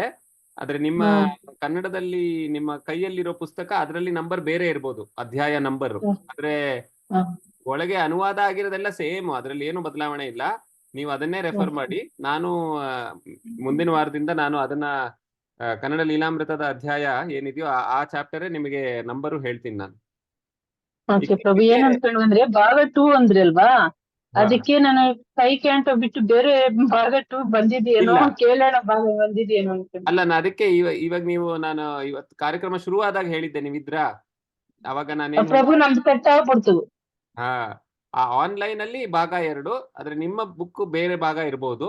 Okay, so chapter 37, actually 37 chapter ಅಧ್ಯಾಯ. ಸೊ ನಿಮ್ಮ ಪುಸ್ತಕದಲ್ಲಿ ನೋಡಿ, ಅದು 37 ಅಥವಾ ಈ ಭೂಮಿ ನನ್ನದು ಯಾವ್ದಿದೆಯೋ ಆ ಅಧ್ಯಾಯ ಹೆಸರು ಅದೇ ನಾವು ಇವತ್ತು ಮಾಡಿರೋದು. ಓಕೆ ಪ್ರಭು. ಸರಿ, ಧನ್ಯವಾದಗಳು ಎಲ್ಲರಿಗೂ. ಮುಂದಿನ ವಾರ ಇದೇ ಸಮಯ ನಾವು ನಮ್ಮ ಚರ್ಚೆಯನ್ನು ಮುಂದುವರಿಸೋಣ. ಶ್ರೀ ಪ್ರಭುಪಾದ ಕಿ ಜೈ. ಹರೇ ಕೃಷ್ಣ. ಧನ್ಯವಾದಗಳು ಪ್ರಭು. ಹರೇ ಕೃಷ್ಣ. ಹರೇ ಕೃಷ್ಣ. ಹರೇ ಕೃಷ್ಣ ಪ್ರಭು.